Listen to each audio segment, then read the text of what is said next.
mecanismos, eu acho que, embora todos me conheçam, mas é importante que, além de eu ter dito boa tarde a todos e a todas, que eu também fale, me apresente, né? Eu sou a professora Ana Carla Sabino, professora do Departamento de História da UFC, coordenadora do Prof. História, do grupo de estudo do laboratório. Então, estou aqui, professora, supervisora, coordenadora dos estágios docente em História aqui no nosso departamento. Ok? Muito bem, então passo a palavra para o professor Alexandre, e ele também se apresenta, e eu creio que vocês combinaram um tempo, né? Sugiro já de antemão que vocês falem e, na sequência, os participantes possam expressar suas dúvidas ou comentários. Ok? Com você, Alexandre. Muito obrigada. Boa tarde a todos. Obrigado, professora. Obrigado, Nanda, por me deixar iniciar, né? Mas você sabe que eu demoro. E aí, acho que ainda bem que temos 2 horas aí pela frente, né? Vou tentar não ser prolixo hoje, já que temos dois convidados.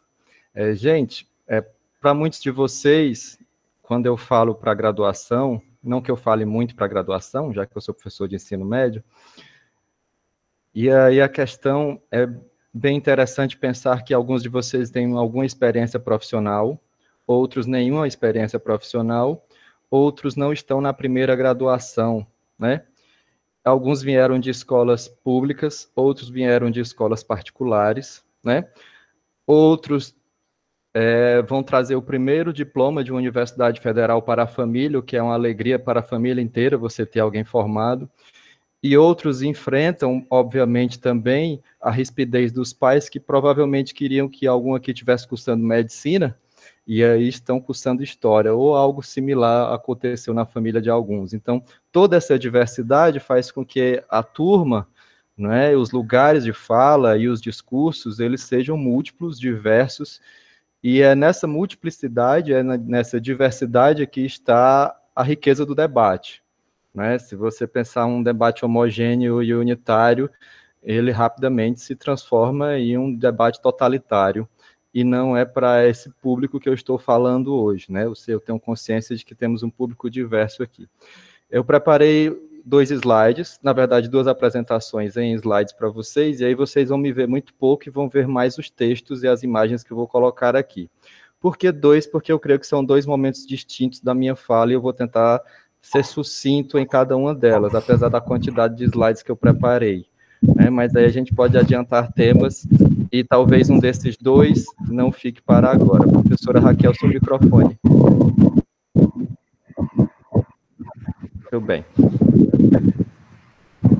Eu vou iniciar apresentando, eu sei que vocês provavelmente estão vendo a tela, e aí algumas questões que eu vou colocar aqui, provavelmente a Nanda também vai tocar, e a gente já, no final, poderemos fazer um bloco de perguntas, né, se vocês tiverem dúvidas.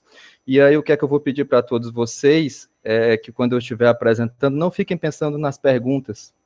Como assim? Às vezes a gente assiste uma palestra, um congresso, algo, imaginando que pergunta vai fazer, né? E aí você perde a questão do debate em si. Então, eu queria que esse momento fosse um momento de oitiva, e aí vocês me ouvem. Se surgirem perguntas, façam. Se não surgirem perguntas, não se sintam obrigados a questionar. Eu peguei uma parte da fala dele que eu posso transformar em um comentário, um questionamento. Não se sintam, até porque eu falo bastante. Alexandre. Pois não. Só um instante. Não está aparecendo para nós? Você já começou a exibir Ainda não. Tá, desculpa. Tá, tudo bem. Desculpa, Alexandre. E aí, ao final, se sobrar tempo, não se preocupe que comigo e com a Nanda, tempo nunca sobra, tempo falta, né? Que a gente fala bastante. Pronto, eu vou começar a compartilhar aqui, e eu creio que vocês já devem estar vendo esta tela. E é uma sequência de slides bem simples, que eu vou trazer algumas questões a partir daqui, e nos próximos slides, ou na próxima sequência, eu tentarei respondê-las, tá? Eu dividi essa apresentação, eu tenho um título, Ensinar e Aprender, e eu dividi em 2 partes. A parte 1 seria um problema e a justificativa de apresentar, pensando nesse binômio, né, que é o ensino-aprendizagem, e aí alguns colocam um acento agudo ali, né, dizer que ensinar é aprender, é que não tem como dissociar as duas coisas, mas eu deixo que as reflexões vocês façam por vocês mesmos ao longo da minha apresentação. Quem eu sou também eu vou falar ao longo dessa apresentação, e aí, como eu gosto de dizer, vem com o tio, que aí no final tudo vai fazer sentido. Bem, eu gostaria de começar com essa mentalidade, né, que é uma mentalidade afirmativa e positiva, né? Vamos ativar a excelência e o empreendedorismo em nós. Você sabe o que é coaching? Eu sei que alguns de vocês devem ter feito essa cara aí do outro lado da tela, mas pois é. Porque essa questão aqui numa apresentação para estudantes de graduação do ensino de história, não é? Isso é sério? Sim, isso é sério. Por que isso? Isso não é piada, isso é o novo ensino médio, tá?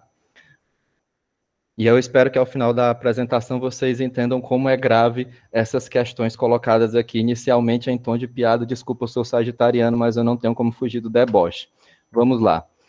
São 10 competências gerais, mais as competências específicas, que cada área de conhecimento que formam uma chave para o sucesso, entre aspas, no ensino, é colocada na Base Nacional Comum Curricular, agora já na sua terceira versão. Essa reforma do ensino médio de 2017 para 2018, todo mundo acompanhou que se deu por decreto, e ela sim modifica, ou já está modificando o nosso trabalho em sala de aula de alguma forma, né? Para se ter uma ideia, esse ensino por competências, ele visa desenvolver algumas habilidades específicas dentro de cada uma das áreas, mas existem competências gerais, quem já tomou contato com a BNCC sabe disso. E o primeiro ponto dessa chave, que eles chamam de chave do ensino, né, é o conhecimento ou os conteúdos. Né? O segundo ponto são as habilidades, e aí você teria atitudes. Pronto. Isso aqui é o que traz a BNCC. Né? O que são competências segundo a BNCC? São conjuntos de conhecimentos, habilidades e atitudes. Esses conhecimentos são as disciplinas, história, geografia, sociologia, física, química, né? E aí essas disciplinas, de forma interdisciplinar ou não, tendem a produzir atitudes nos alunos através da aquisição de habilidades específicas ou gerais de cada disciplina. Por que eu coloquei chave? Está faltando um V e um E aí, né? Esse V seria de valores e esse E seria de ética. Ou seja, o conceito de chave para aquisição de competências é um conceito de RH, é um conceito de administração, é um conceito do desenvolvimento empresarial, né, da gestão empresarial, e é um conceito de técnicas coaching para o treinamento de vendas.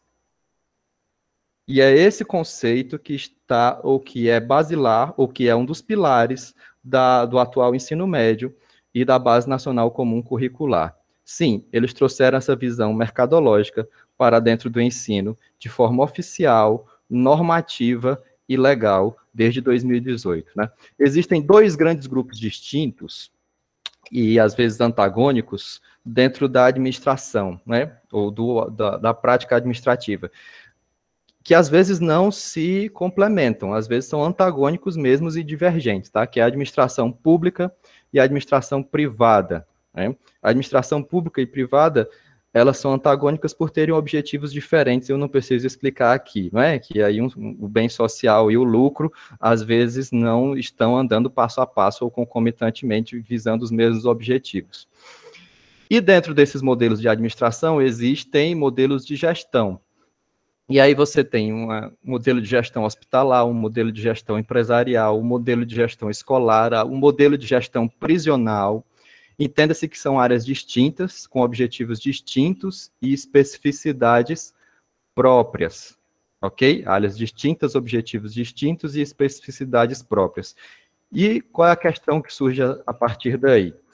Atualmente, a tendência é incorporar elementos da administração privada na educação, transformando a gestão escolar em uma gestão empresarial, consequentemente objetificando o ensino como produto, professores apenas como força de trabalho e alunos como mercadoria. Talvez não exista tragédia contemporânea maior para nós no Brasil agora do século XXI, né? Nós profissionais da educação, pensando na educação como área específica. Mas como se faz isso, né? Como é que os professores aceitam isso? Como é que os alunos aceitam isso? Claro que não é sem luta, né? Mas o governo faz isso criando uma ideologia para dizer que isso é ótimo. Como tudo, né? Como tudo que se faz em termos de relação dominante-dominado, você cria uma ideologia para dizer para o dominado que o lugar dele é ótimo, né? E isso não é recente. Para nós historiadores, não é nada recente nem anacrônico pensar dessa forma aí. E eu vou ler esse tipo de mentalidade que parece pairar sobre a nossa sociedade. Comecei a trabalhar com 5 anos no reino de papai. E aí tem o post, ou o tweet do Dom Pedro II, dizendo, bom dia, workers, né? Vejo gente reclamando dos hashtag desafios que a vida propõe, em vez de abraçá-los. Só te digo uma coisa, se eu tivesse feito manha e não aceitado trabalhar como CEO na empresa do meu pai, jamais teria acumulado meu patrimônio de 1,5 milhões, né, aos 18 anos. Não fuja das hashtag oportunidades. Isso é uma realidade hoje no ensino da gente. Mais do que qualquer meme, para exemplificar, é só a gente pensar nas escolas profissionalizantes e nas escolas de ensino médio em tempo integral. As escolas profissionalizantes e as escolas de ensino médio em tempo integral, elas possuem na sua grade uma disciplina, né? Aí vamos aumentar o tempo da filosofia ou da sociologia? Não. Mas existe uma disciplina com carga horária semanal maior do que inglês, filosofia e sociologia. E essa disciplina se chama empreendedorismo. Ela é uma disciplina optatória, porque eu digo assim, ela é uma disciplina letiva, ela é optativa, se inscreve o aluno que quiser se inscrever, mas ela é uma disciplina que obrigatoriamente precisa ser ofertada todo semestre, né? A disciplina de empreendedorismo, com carga horária maior do que filosofia, sociologia e inglês nas escolas do ensino médio. A formação continuada de professores, ela vem seguindo essas técnicas e dinâmicas do pensamento coach empresarial, de RH em vendas, telemarketing e tudo isso que vocês imaginaram quando eu falei agora que eu ia dar um treinamento coach, que era brincadeira, obviamente, né? Mas com certeza algumas figuras vieram à mente de vocês. Espero que ninguém tenha pensado em vendedores da Rinodez, seria preconceito. Enfim, a semana pedagógica de uma das escolas, num presente bem, ou no passado bem próximo, ela trouxe para nós, professores, um treinamento de formação continuada chamada Os 7 Hábitos. Sim, os professores nas escolas recebem formação continuada. Muito mal planejada, quase sempre, muito mal elaborada, e às vezes só para cumprir carga horária. Mas eles existem, né? Justamente, ou na maioria dos casos, para dizer que os governos estão treinando os professores e aí os professores não precisarem pedir licença para estudar por fora, né? E aí já economizam a licença e a contratação de um professor substituto. Mas, enfim, essas formações continuadas existem, alguns momentos, algumas escolas uma vez por ano, outras 2 vezes por ano, geralmente no começo de cada semestre, e um dos treinamentos recentes que eu tive foi chamado Os 7 Hábitos, provavelmente daquele livro de autoajuda lá, Os 7 Hábitos do Sucesso, né? E realmente tinham 7 hábitos, né? Esteja focado, seja assertivo, esteja disponível, seja dinâmico, seja otimista, crie uma rotina e aceite mudanças. E vocês imaginem as caras dos professores na hora que o palestrante lá estava ministrando esse treinamento sobre os 7 hábitos. Eu não sei os outros, mas eu, da minha parte, estive naqueles momentos da vida que a gente só sonha que acabe. Então, frente a essa realidade, né, que eu coloquei até agora, sim, essa visão empresarial mercadológica está entrando com tudo nas escolas, verdade. E aí, o que fazer? Né? 2 caminhos são possíveis sempre. Como historiadores, nós sabemos disso, né? O conformismo ou a resistência. E aí, quem optar pela resistência vai ter que encontrar meios, né? Se a gente pensar como raciocinava Michel de Certeau, as táticas e estratégias, elas se contrapõem, se enfrentam, né, nesses combates cotidianos da nossa vida. E aí, o que é que eu sugiro e o que é que eu percebi que é possível para, de alguma forma, continuar ensinando história, aprendendo história e dialogando com os conceitos próprios da nossa disciplina, em uma sala de aula permeada por essa, ou escola, no caso, permeada por essa visão de mercado. Primeiramente, é buscar um valor maior incontestável frente a qualquer cenário e trabalhar com ele. Como assim? Você pode trabalhar com o objetivo pedagógico, ser o desenvolvimento do conceito de tolerância, o conceito de respeito, o conceito de cidadania, justiça, protagonismo, e aí você escolhe um conceito para trabalhar, faz seu plano de aula, ou pelo menos é o que eu faço, né? E aí, a partir de um conceito maior, incontestável, né, você coloca temas transversais que tocam esse conceito e que podem ser trabalhados. Ainda não entendi o ponto de vista, Alexandre. Seguinte, imagina vocês a reação dos pais, muitos pais, a gente sabe que as igrejas evangélicas dominam as periferias e nas escolas de periferia, eu dizer que eu vou dar uma aula sobre gênero, né? E aí coloco o título da aula gênero, discussão de gênero, né? Ideologia de gênero é um termo da direita, mas discussão de conceitos de gênero. Ou coloco uma aula sobre transfobia, ou vamos ter uma aula para discutir as temáticas LGBT. Provavelmente, a primeira orelha a ser puxada nesse momento será a orelha do professor, né? E a gestão é muito competente em fazer isso de vez em quando.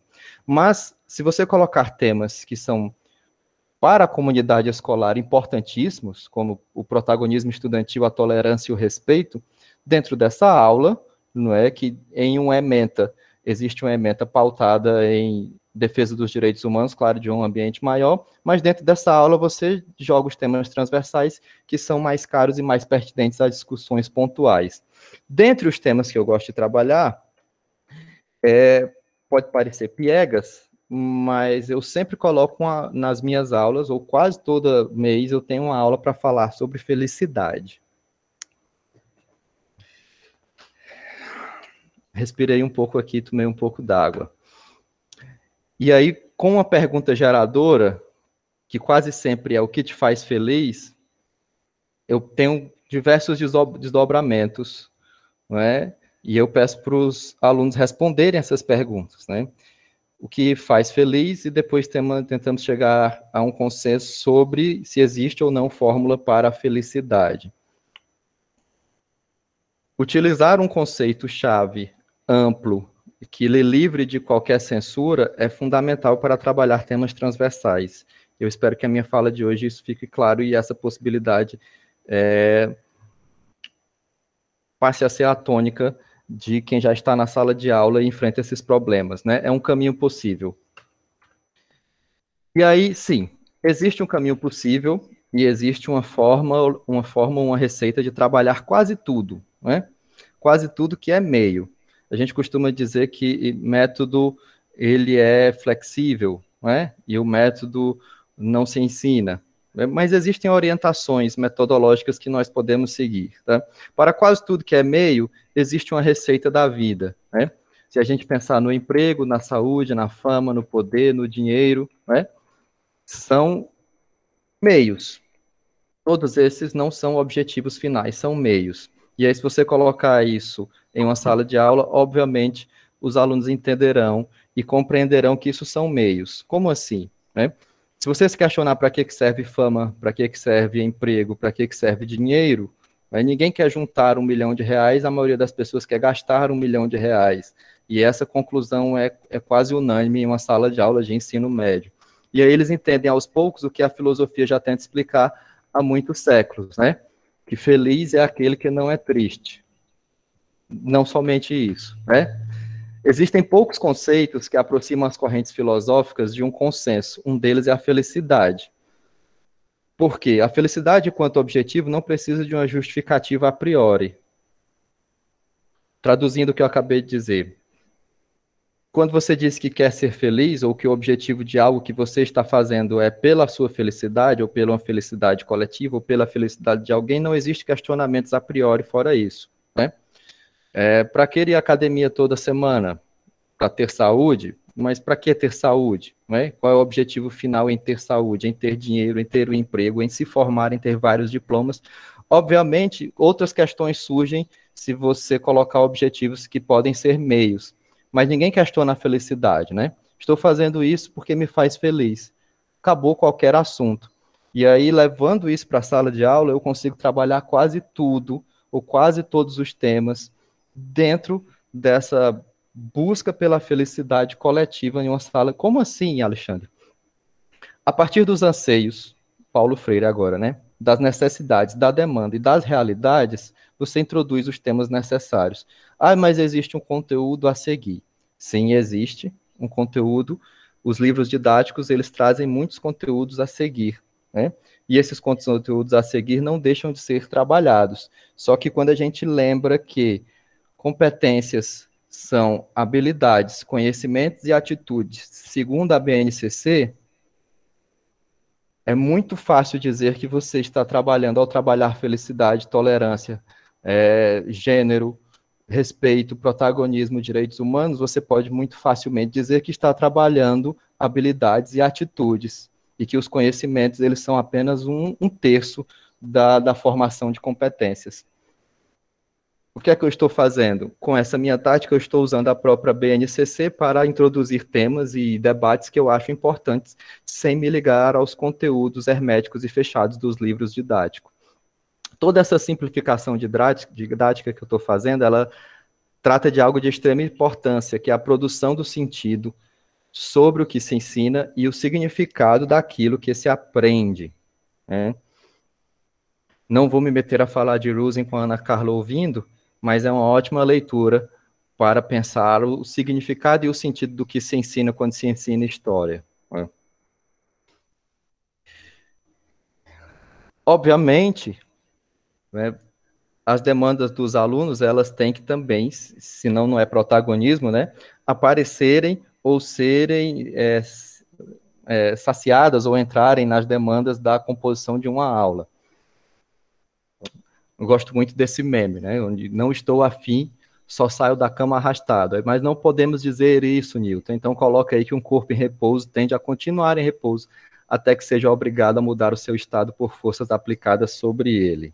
Basicamente, a sala de aula ou a escola ela vai se manter a mesma, né? E ela já tem uma prática, já existe uma praxis, já existe uma forma de funcionamento em qualquer escola que você for ensinar, que existia antes de você. E provavelmente pode continuar depois que você saia, a não ser que você faça a diferença nesse meio tempo. Então, para a felicidade, não existe fórmula. Para o ensino, não existe fórmula. O que é que eu estou dizendo? Eu estou dizendo que vocês já estão cansados de ouvir dos professores de didática e metodologia de ensino, né? Você vai encontrar o seu caminho. Parece muito Guerra nas Estrelas, né? As respostas do Yoda sempre evasivas e questionando, quase a maêutica socrática em cena. Mas é bem simples, não existe fórmula, porque o que existe é um meio que pode ser adaptado, um meio que pode ser tanto objeto de estudo, quanto metodologia. E aí, quando a Ana Carla quando a professora colocou a temática desses encontros de combates pela história ensinada, não tem como não lembrar de Febvre, né? Amo a história, se não amasse, não seria historiador. Fazer a vida em duas, consagrar uma profissão cumprida sem amor, reservar a outra a satisfação das necessidades profundas, algo de abominável quando a profissão que se escolheu é uma profissão de inteligência. Amo a história e é por isso que estou feliz por vos falar hoje daquilo que amo. Dá uma outra energia para a gente ler ou ouvir, né, ou ver pessoas apaixonadas por aquilo que fazem, como são os textos, né, da maioria dos pensadores da época dos análises, né, combates pela história realmente para aquela primeira geração lá, da nova história. E o que é que isso pode nos trazer de desdobramentos e reflexões? Primeiro que é necessário se livrar da ilusão de que existem respostas prontas para metodologias de ensino. É necessário não se importar com a frustração, o fracasso do plágio. O que seria isso? Você tem um conteúdo de um livro didático que você quer transmitir, e aí você acha que fracassou quando não transmitiu e o aluno não consegue reproduzir o que tem no livro didático, né? E aí pode causar uma frustração, mas não caiam nessa, tá? Essa frustração é apenas um fracasso de um plágio, não é um conhecimento produzido, né? Ali é um conhecimento transmitido, o que é a grande diferença, né? Tirar o conhecimento dos livros e das atividades e tentar introjetar na cabeça dos estudantes, vocês já sabem mais do que eu, já que a historiografia dos últimos anos, que vocês têm acesso mais do que eu, que já me formei há mais de uma década, fala justamente que a produção é mais importante que a transmissão do conhecimento. Aliás, desde Paulo Freire que se fala disso, né? E é claro que existe uma dificuldade, e a dificuldade é a motivação para fazer isso. Sim, às vezes falta estrutura, às vezes o salário não é bom, às vezes a própria turma não colabora. Portanto, a única conclusão que eu posso chegar é que a motivação, ela não é um fator exatamente ou unicamente externo, mas os fatores externos influenciam demais. Por que é que eu digo que não é unicamente externo? Porque às vezes na mesma escola você se torna extremamente apaixonado e empolgado em ministrar a aula em uma turma e extremamente desgostoso de ministrar a aula em outra turma, na mesma escola, né? Às vezes da mesma série. Uma turma você tem mais afinidade e outra menos afinidade. Então as questões de estrutura, né, elas se contrapõem de forma quase que indelével quando você raciocina desta maneira, né? Então, qual o caminho? Chegamos aqui ao momento final desse no meu primeiro slide, né? Depende de onde se quer chegar. Por isso, o planejamento é extremamente importante, em tudo na vida, e nas aulas principalmente. Claro que nenhum planejamento é hermético, e as escolas fazem pressão para que seja, né? A pressão para que o planejamento ele sempre seja hermético, e você, que você planejou em janeiro, você tem que seguir risca a risca, semana a semana, o ano inteiro. Isso, obviamente, não é possível, os gestores entendem que não é possível, por isso que um planejamento constante hoje é a tônica das escolas, ainda bem. Não existe fórmula, obviamente vocês que estão ouvindo já sabem, mas existe um mapa. E aí, se a gente imaginar o mapa, a gente imagina desdobramentos a partir do que seria o uso de um mapa para chegar a objetivos. Mapas apresentam caminhos já trilhados, mas não lhe obrigam a seguir nenhum deles. O mapa não é uma fórmula. Ele obriga a tomar decisões, mas oferecendo liberdade, né? O mapa não controla o seu percurso, nem sua velocidade, apenas mostra onde você está e a distância até o seu destino. E, acima de tudo, o mapa é uma abstração. Ele não cobre e não é possível que se cubra o espaço de um para um, né? Então, o mapa ele é sempre uma abstração. O mapa ele guia, mas o mapa ele não engessa, não coloca o caminho sobre trilhos. E aí, 3 pontos importantes. Definir o destino, planejamento e buscar um guia, que no meu caso aqui, eu elegi mapas, né? Sempre trabalhar com essa alegoria de mapas. Primeiro ponto, uma palavra que ficou, que talvez alguém deve ter questionado, é qual destino? E aí eu vou trazer aqui a acepção dos gregos sobre o destino, não sei se eu tenho tempo de falar dessa historinha, mas Homero, alguns filósofos gostam de usar essa historinha para falar de destino. Homero, ao retornar da guerra de Troia, ele fica preso na ilha de Calipso. Calipso é uma ninfa, né? Linda e imortal, e faz essa proposta a Ulisses, né? Se Ulisses não gostaria de ser amante dela para sempre e viver eternamente, onde ele se tornaria imortal. E a Ulisses talvez dê a grande lição do pensamento homérico ou grego daquela época. Ulisses responde para Calipso o seguinte: não é o meu destino. Entendem que, para os gregos, destino não é algo que está hermético e escrito nas estrelas, apesar de hoje a gente achar que é, e atribuir essa concepção aos antigos. O destino é no sentido de caminho, né? Onde eu vou? Né? É uma trilha. Onde você quer chegar? O destino seria a chegada de um caminho percorrido, não exatamente algo que está escrito e determinado para que ocorra na sua vida. O destino para os gregos, ele é uma opção de livre-arbítrio. Planeje e prepare-se. Quem não gostar dessa série tem um problema. Provavelmente não se encaixa no curso de História. Desculpe esse comentário infame. Sim, planejamento é muito importante. Tem um plano A, um plano B, um plano C. Planejar o que foi planejado e replanejar. Checar o que foi planejado e planejar sempre.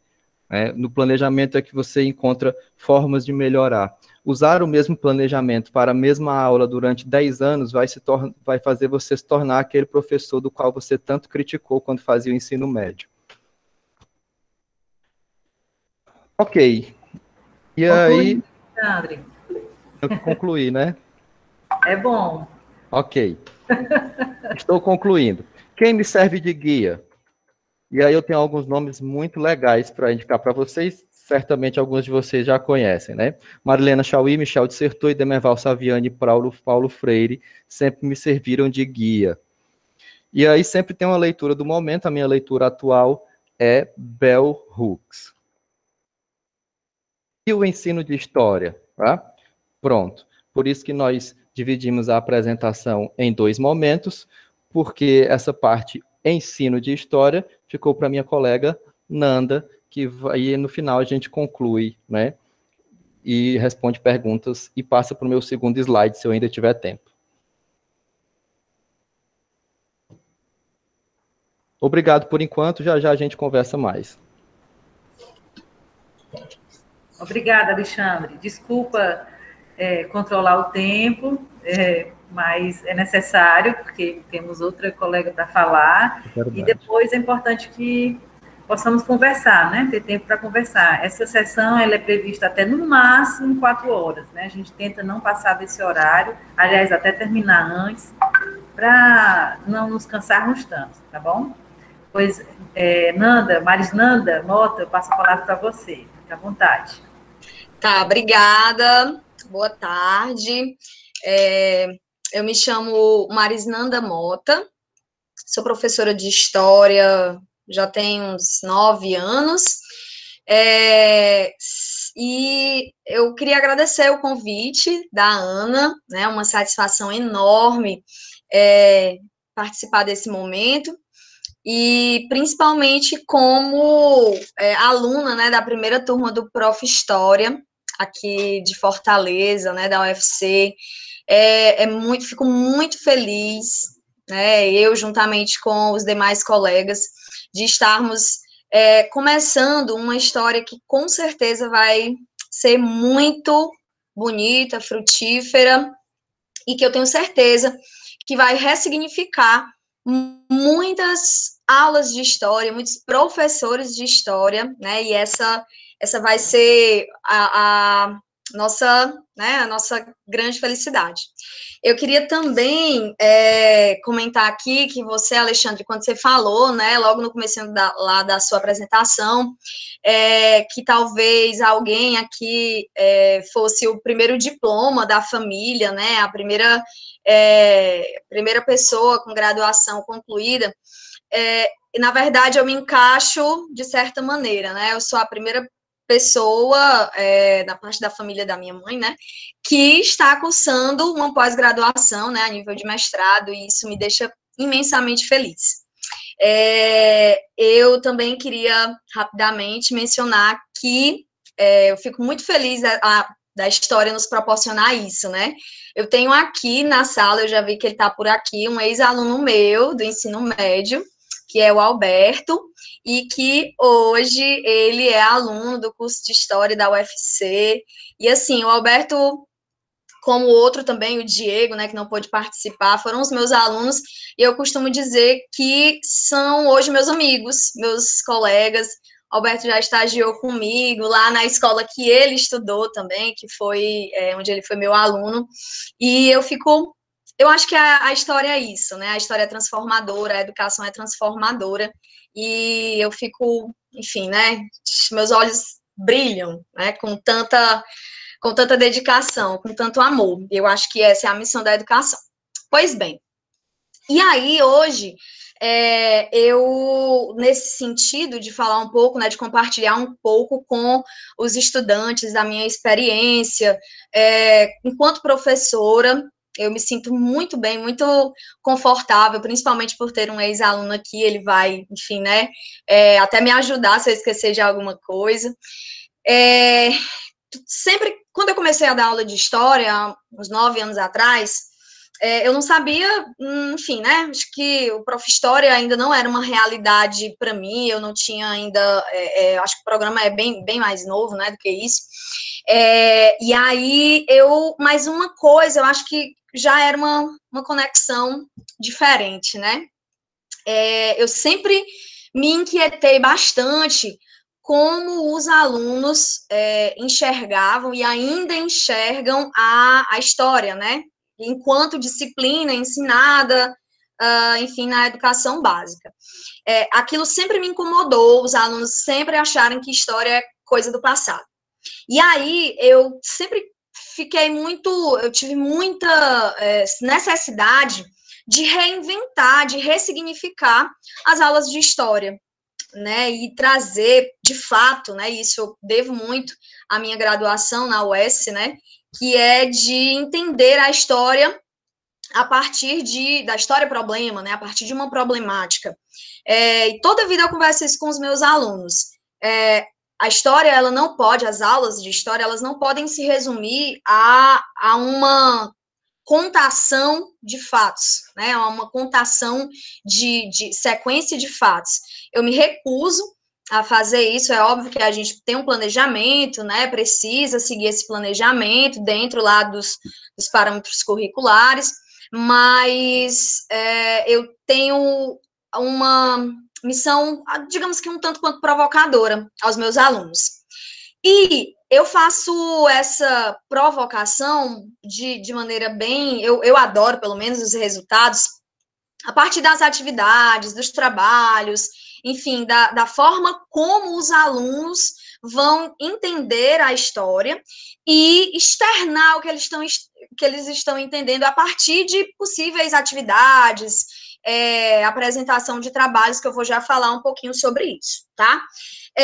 Então, eu acredito que mesmo sem saber da existência do Prof. História lá atrás, eu já tinha essa inquietação, e que hoje, né, eu e os colegas que fazem parte dessa primeira turma, ficam maravilhados, né, com a forma que o Prof. História ele está transformando e ressignificando as nossas vidas. Não que a gente já não tivesse consciência disso, ou não fizesse isso, mas agora nós temos um tempo e enfim, toda uma grade de estudo, de dedicação a isso, né, numa pós-graduação.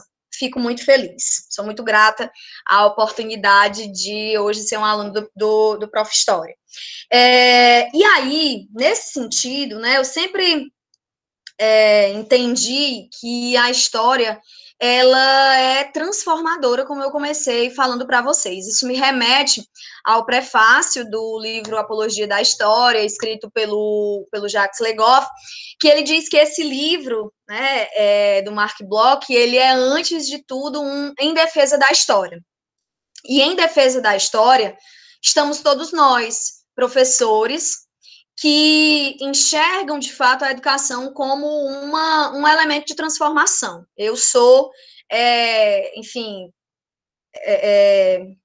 eu acredito muito nisso, né? Não tenho nenhum tipo de ressalva em dizer que sim, que eu vejo pessoas sendo transformadas pela educação e, principalmente, como enfim, né, é o meu ofício, né, pela história.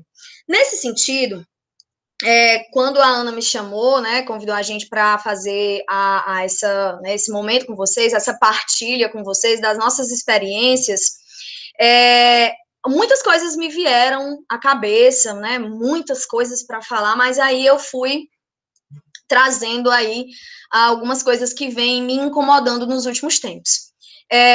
eu sugeri uma leitura, né, que é um capítulo do livro do Fake ao Fato, né, ele é um livro que foi publicado recentemente, e eu indiquei o capítulo da professora Sônia Menezes, que ela é professora da URCA, e é um capítulo, enfim, né, que é uma leitura maravilhosa, muito esclarecedora, simples, né, como a história deve ser, como a história deve se apresentar, né, e essa leitura me fez muitas provocações, que eu já tinha, mas que com a leitura muita coisa foi, né, foi clareando, foi, enfim, trazendo aí algumas novas visões para mim, tá?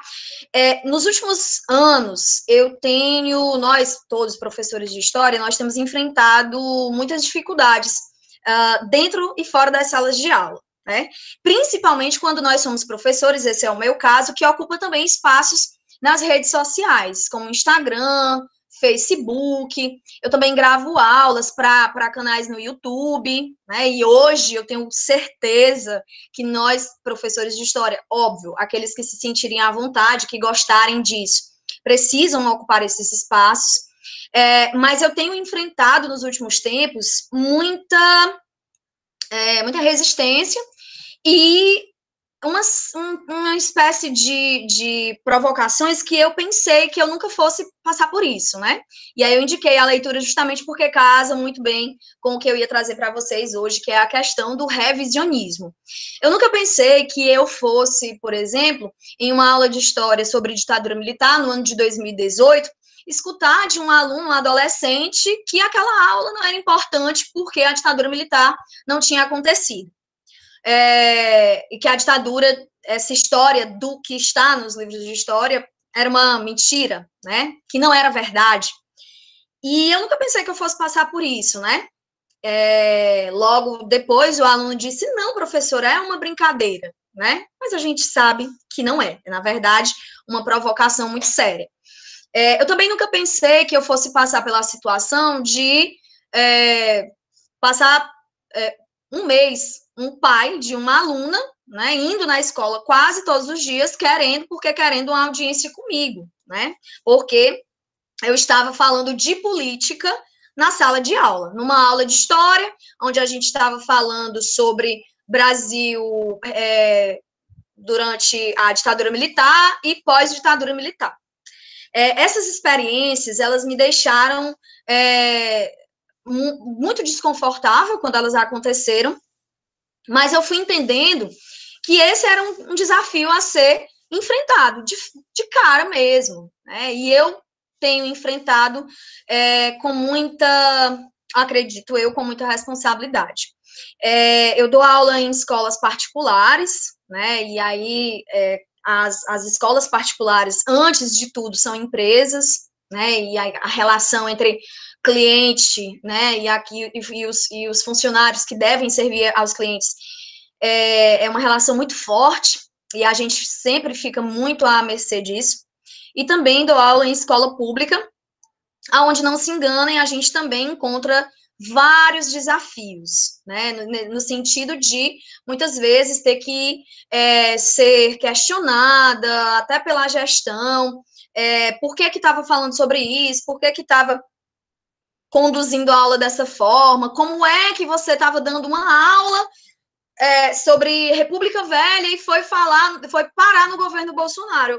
Tem tudo a ver, né?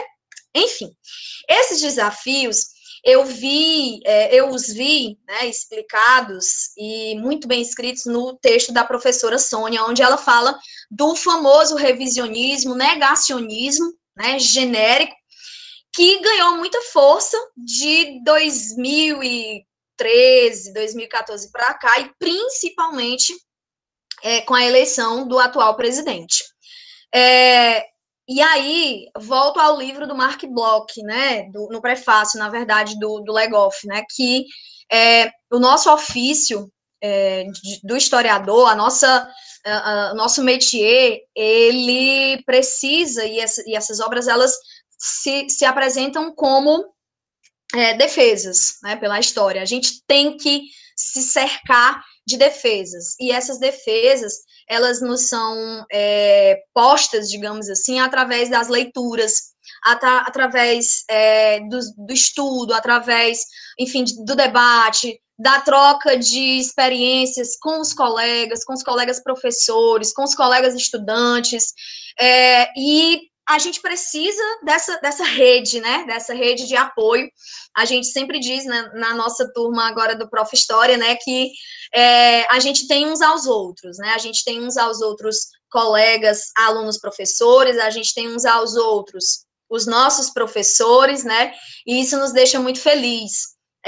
De estarmos, a gente precisa de estabelecer essas redes de afetividade, né? E quando a gente fala de afetividade, nós não precisamos estar juntos todos os dias, a gente estabelece essa rede de afetividades com os alunos, com os colegas professores, enfim, de diversas maneiras. Pois bem, esse revisionismo, ele tem nos trazido muitos problemas. E aí, eu vou também pedir licença para só apresentar aqui a minha tela, né? Não foi só o Alex que preparou o PowerPoint, mas eu vou apresentar rapidinho para eu mostrar 2 pontos importantes da minha fala. É sobre esse revisionismo e o papel do historiador, né? Que tem que ter muito cuidado. Gente, principalmente nesse período de pandemia, né? Onde eu sempre digo que a presença, nós, seres humanos, nós temos uma energia diferente. A nossa presença, o nosso olhar, o nosso toque, e agora nós fomos bruscamente impedidos de fazer isso, né? Como nós fomos impedidos de fazer isso, eu acho que esse é um momento muito mais delicado. É esse momento que a gente tem que estar muito mais vigilante, né? No sentido de estar atento ao que está sendo construído, e agora, mais do que nunca, esses espaços, as mídias digitais, elas são um espaço que precisam ser disputados. De novo, reitero, por aqueles professores e historiadores que se sentirem à vontade, tá?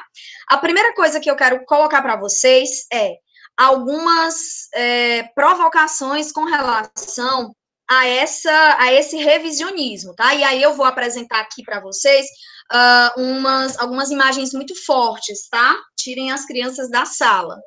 Marisnanda, só um intervalo, querida. Só um instante. Você vai dividir uma tela, né? Aí, caso as pessoas não consigam enxergar, você repassa para mim, porque eu estava tentando jogar você na tela e não deu certo. É só isso. E não se preocupe com as perguntas que eu estou anotando, tá? Tá bom. Não se preocupe, diga. Tá bom. As pessoas estão conseguindo ver a minha tela compartilhada? Eu não podem... Agora estou. Tá, pronto. Ok. Eu vou aproveitar aqui só para eu ligar aqui o meu carregador, tá? Só um momento. Rapidinho.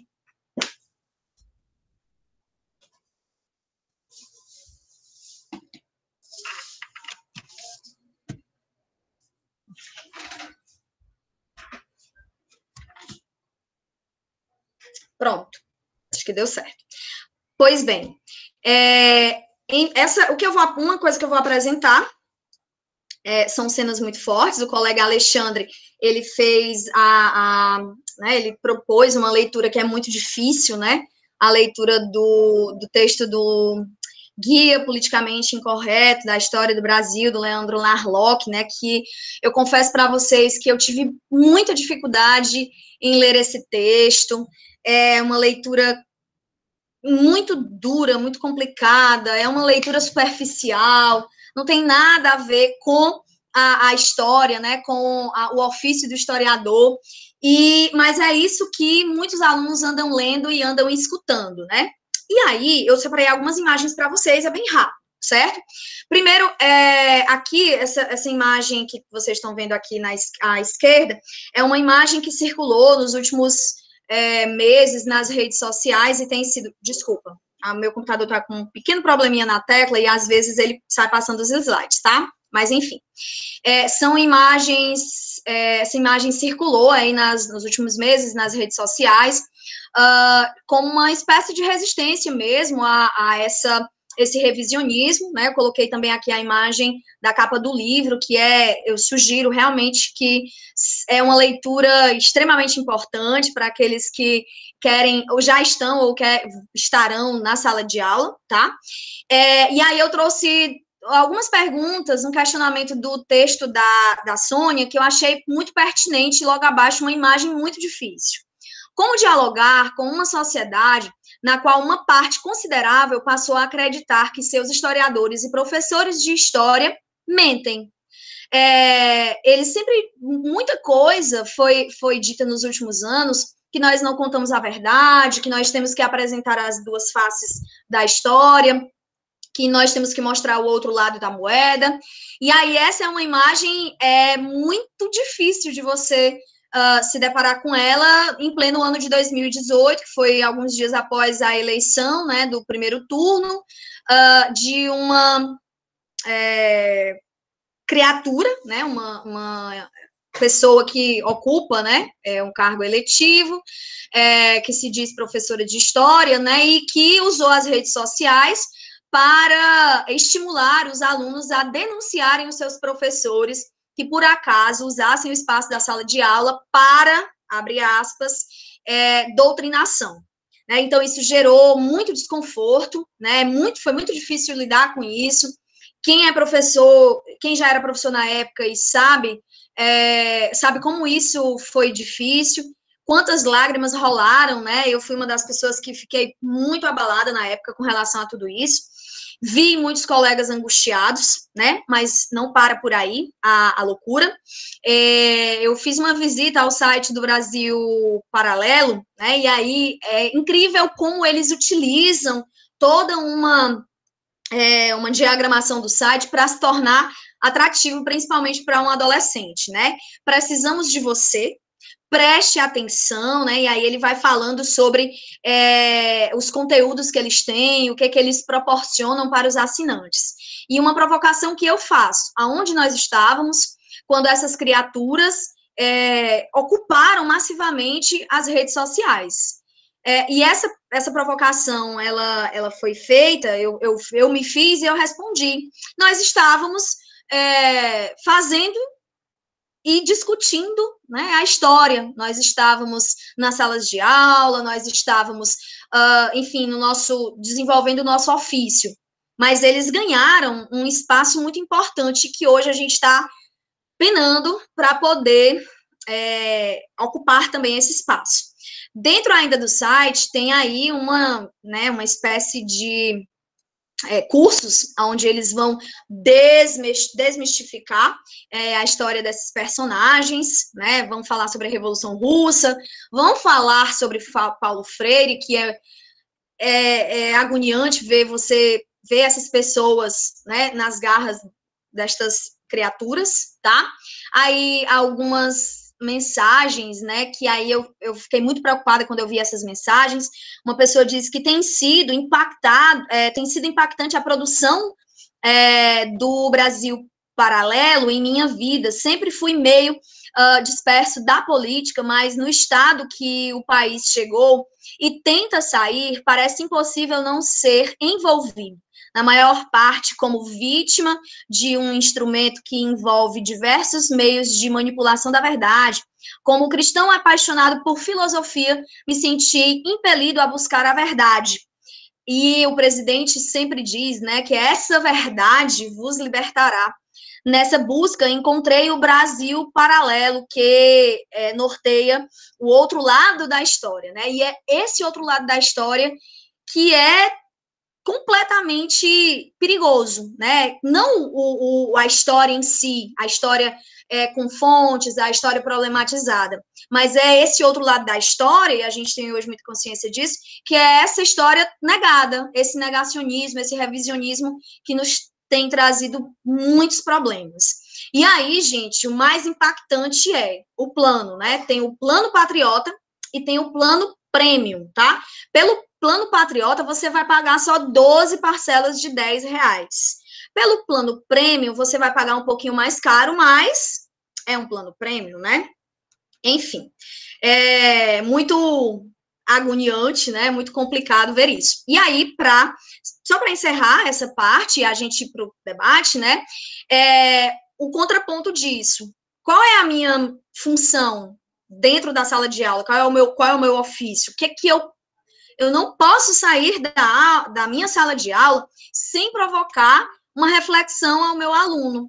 E aí eu estou lendo agora a Apologia da História, estou relendo, e eu trago muita coisa, né, que eu estou lendo para as minhas aulas. Né? Eu acho que a história, eu já até disse isso hoje numa aula, né, o objeto de estudo e de pesquisa da história não é o passado somente pelo passado, né, mas é esse caminho entre presente e passado, presente, para a gente construir uma contextualização, uma perspectiva de história-problema. Diante disso, e nessa experiência de aulas remotas, as escolas, elas têm, principalmente as escolas privadas, elas têm se preocupado muito em manter os pais pagando a escola. E elas acreditam que manter os pais pagando a escola, para manter os pais pagando a escola, elas precisam oferecer um volume muito grande de atividades para os alunos, como se a quantidade fosse a garantia de aprendizado. E isso me incomoda demais. Eu sou a professora chata nas reuniões, eu sou a professora que questiona os modelos de avaliação. Eu acho hoje que as escolas, elas são muito carentes de leituras e de entendimento sobre o que é avaliação. Hoje, a avaliação nas escolas, na maioria das escolas, é a prova, né? Que não prova nada. Porque eu tenho um aluno que ele sempre tira 2, 3 na prova de história. Mas o aluno tem milhares de outras habilidades. O aluno desenha magnificamente bem. E nesse momento eu tive a oportunidade de dar a esse aluno, né, por muitas escolas terem flexibilizado essa forma de avaliação, eu tive a oportunidade de utilizar aquela habilidade do meu aluno como uma forma de avaliá-lo na minha aula de história. Então, o aluno que eu sabia que ele gostava de desenhar, porque ele já é meu aluno há 3 anos, eu disse, agora você vai desenhar, você vai fazer um desenho, e aí é aluno do 3º ano, do ensino médio. E eu não estou infantilizando o aluno, de jeito nenhum, eu tenho plena consciência disso, porque depois a gente vai problematizar aquele desenho dele. E, assim, eu fico muito feliz. E aí, por fim, para encerrar a minha fala, eu vou só apresentar para vocês uma atividade que era uma atividade avaliativa para os alunos do 2º ano do ensino médio de uma escola privada que eu trabalho. Os alunos, eles estavam sobrecarregados de atividade, de prova, enfim, uma série de coisas, e eu sempre escuto, né? Sempre escuto todos eles. E eu disse, gente, hoje eu vou passar o trabalho. Na verdade, nós fomos construindo juntos, né? Gente, quero passar a avaliação de vocês. E aí, o que vocês queriam fazer? Eu queria propor para vocês, assim, uma coisa que realmente vocês gostassem, vocês sentissem prazer em fazer. E aí, eu fui dando as ideias, e assim, é uma sala numerosa, é uma sala muito agitada, muito aquela sala que tem energia, e aí foi uma chuva de trabalhos maravilhosos que eu vou compartilhar para vocês, tá? Primeiro, se vocês estiverem dando uma olhadinha aí na tela, é só fixar a minha apresentação. O trabalho, ele dizia o seguinte: cada aluno deve imaginar que está vivendo o começo do século XX. Aí eu deixei amplo para eles, ou Primeira Guerra, ou Revolução Russa, nazismo ou fascismo, ou Segunda Guerra, tá? Portanto, testemunhas de inúmeros acontecimentos. Individualmente, cada aluno deve escolher um modelo de relato, ou uma carta, ou um diário, ou uma notícia de jornal, e o conteúdo deve relatar alguma experiência que tenha tido, né, em algum desses contextos.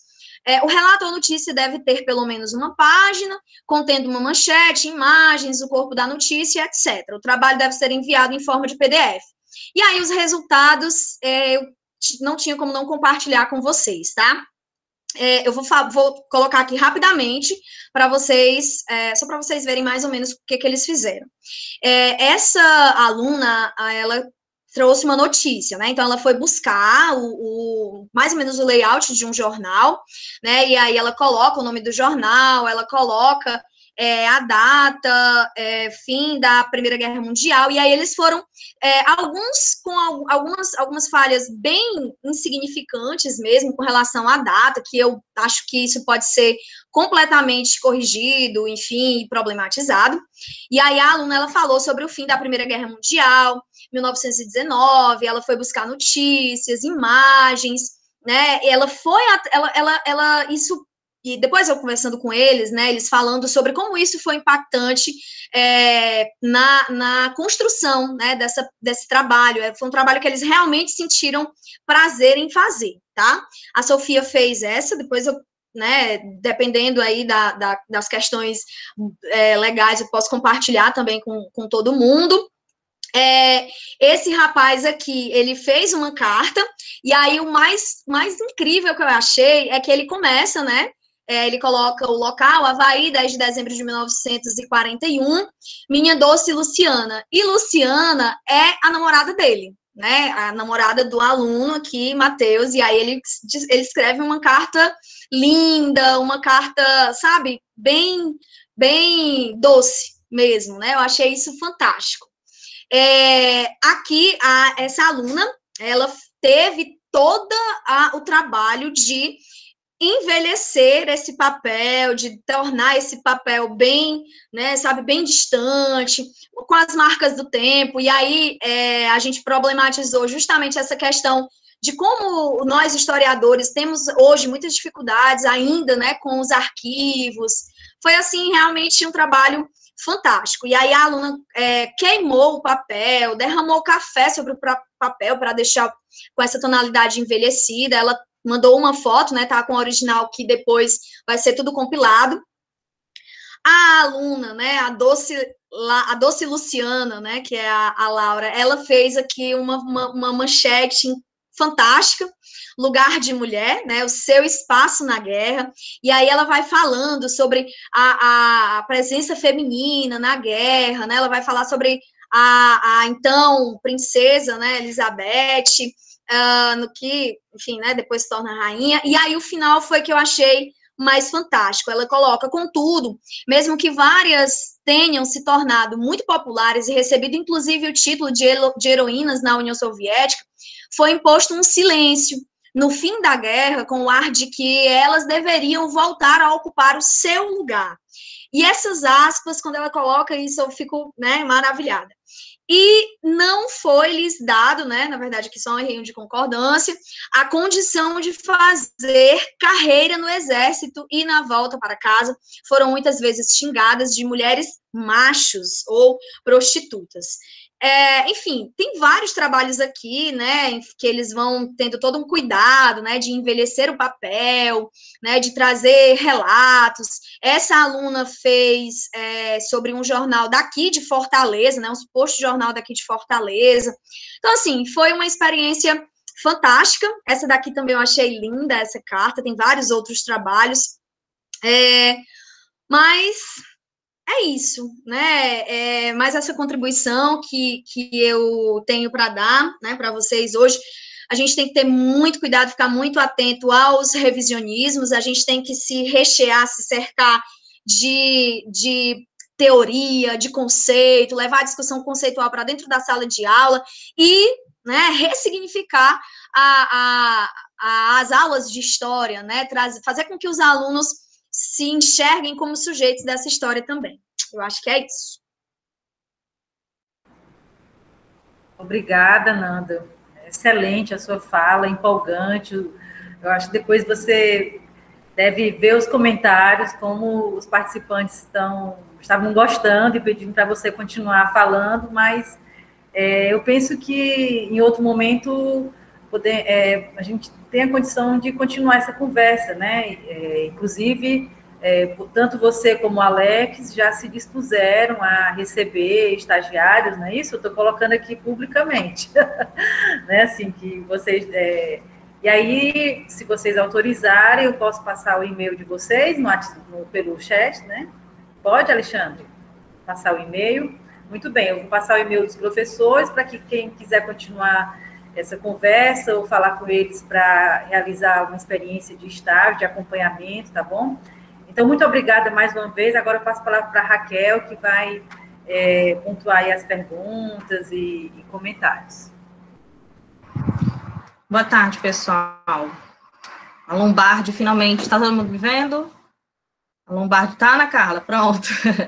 Parabéns, Nanda, parabéns, Alex. Assim, o meu papel aqui é de provocadora, não é de mediadora. Então, eu vou trazer algumas questões que foram postas para vocês e vou incrementar umas outras armadilhas do fazer pedagógico, tá? Sintam-se à vontade para responder, ou caso queiram anotar e depois jogar numa problemática, quem sabe até do Prof. História, vale a pena.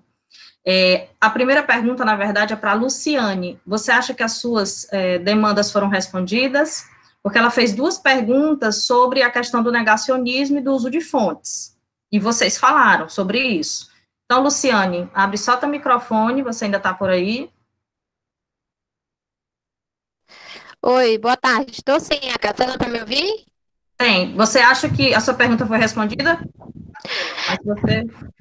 Eu acho que sim, assim, mas eu queria saber um pouco mais sobre o uso das fontes mesmo, sabe? Pronto. Essa questão de trazer tweets falsos, enfim, como é que eles estão lidando com isso em sala de aula, né? Ainda mais agora na modalidade remota. Certo, então eu vou incrementar a tua pergunta, Luciane. Eu vou fazer 2 blocos, um com as perguntas da Luciane e depois com as perguntas minha e da Ana Carla, tá? Aí vocês respondem da maneira que vocês desejarem, se um dos 2 quiser responder, ou os 2, a gente está aqui para ouvir. Bom, primeiro, a pergunta da Luciane se referia justamente como é que vocês iam fazer uma ligação com os textos que vocês sugeriram para a nossa leitura. Isso já foi respondido. E a segunda é assim, como essas fontes, frente a esse revisionismo e negacionismo, são trabalhadas em sala de aula? Tendo em vista que já ocorreu de estudantes levarem twitters falsos para a sala e alegarem sendo fontes legítimas. Aí a minha provocação para complementar a fala dela um debate bem anterior, ainda em 1990, anos 2000, a Ana Carla pode até me ajudar, porque trabalha a questão de acervos digitais, da construção do uso da internet como fonte, já vinha sendo problematizado isso. Então, quem desejar, o Ginsburg tem uma conferência sobre isso, que ele deixa bem claro o que é uma fonte da internet, o que é o uso da internet e o que é uma fonte histórica. Por que eu estou fazendo essa provocação? Porque eu vi na fala de vocês uma preocupação muito grande em como o aluno chega na sala de aula. E existem questões que são do senso comum, que não são da prática historiográfica. Então, assim, para tirar essa angústia de vocês, esse peso das costas, tem questões que nós não vamos resolver em sala de aula. Então, se já existe, complementando a pergunta da Luciane, esse olhar de que muitas falas que esses alunos vão trazer, principalmente no momento desse de abuso de informação na internet, vão se tornar uma grande bola de neve e a gente não vai conseguir resolver, porque envolve outras questões psicológicas, transtornos que não dizem respeito só à questão da condição de se fazer história. Tá? Então, a primeira pergunta é essa. Quando vocês terminarem, eu refaço as próximas. Bom, Alexandre quer comentar? Eu gostaria... Você pode iniciar, porque eu vou precisar de 10 minutos. Certo. A Ana já riu ali. É rápido. Olha só, realmente, gente, é muito difícil, né? Como a Raquel colocou, é muito, sabe, é uma fronteira muito complicada, porque, assim, as redes sociais, elas são muito difíceis. Esqueci de só mencionar para vocês, né, de só complementar, né, para vocês, que, assim, eu estava até separada aqui, né, um canal que eu gravo aula, né, e eu gravei uma aula sobre regimes totalitários, e aí os comentários são bem legais, né, mas, enfim, era só para pontuar isso, depois eu boto até o link aqui no chat. Com relação às fontes, Hoje as redes sociais, elas são lugares muito frenéticos, né? Lugares muito, muito nervosos, é tudo muito rápido, tudo muito ágil. E aí você fica muito apreensivo, né? De entender o que é aquilo, o que é verdade, o que é que... Porque nem sempre o fake, ele é uma mentira contada, né? Às vezes é uma verdade descontextualizada. Tira-se do seu contexto e aí coloca em um outro momento, né, e não está sendo fiel com a contextualização. As redes sociais, e, enfim, né, tweet, publicações, vídeos, esses canais, Brasil Paralelo, canal do Guia Politicamente Incorreto do Brasil, são vídeos curtos, são vídeos de 3 minutos, de 5 minutos, que tempo você tem para problematizar um conteúdo, um fato, enfim, histórico, em 2, 3 minutos? Então, como é que eu lido com isso em sala de aula? Quando eu vou propor uma atividade assim, e em tempos normais, a gente tem condições melhor de trabalhar sobre que tipo de material os alunos vão levar para a sala de aula, qual a fonte de pesquisa deles, mas nesse momento foge mais um pouco do nosso controle. Então, assim, o cuidado que eu tenho, por exemplo, quando eu passo esse trabalho para eles, e aí eu vou lendo, avaliando, né, enfim, não avaliando se eles estão certos ou errados, né, porque eu acho isso muito, muito antigo, né, mas o que eu posso problematizar ali? O que eu posso pegar daquele trabalho e problematizar com o aluno? Às vezes o aluno chega para mim questionando, professora, é muito índio, muita terra para pouco índio. E aí eu vou dizer, mas onde foi que você viu isso? Por que você está falando isso? Vamos lá visitar esse site que você está... Qual a sua fonte? Qual a sua referência? O aluno, às vezes, chega para mim com essas conversas, a primeira coisa que eu digo qual a sua fonte de informação? Vamos ver juntos? Me manda, que eu quero dar uma olhadinha. E aí, a gente vai destrinchando, desconstruindo. Se o aluno tiver aberto a esse processo de debate, de construção, ótimo.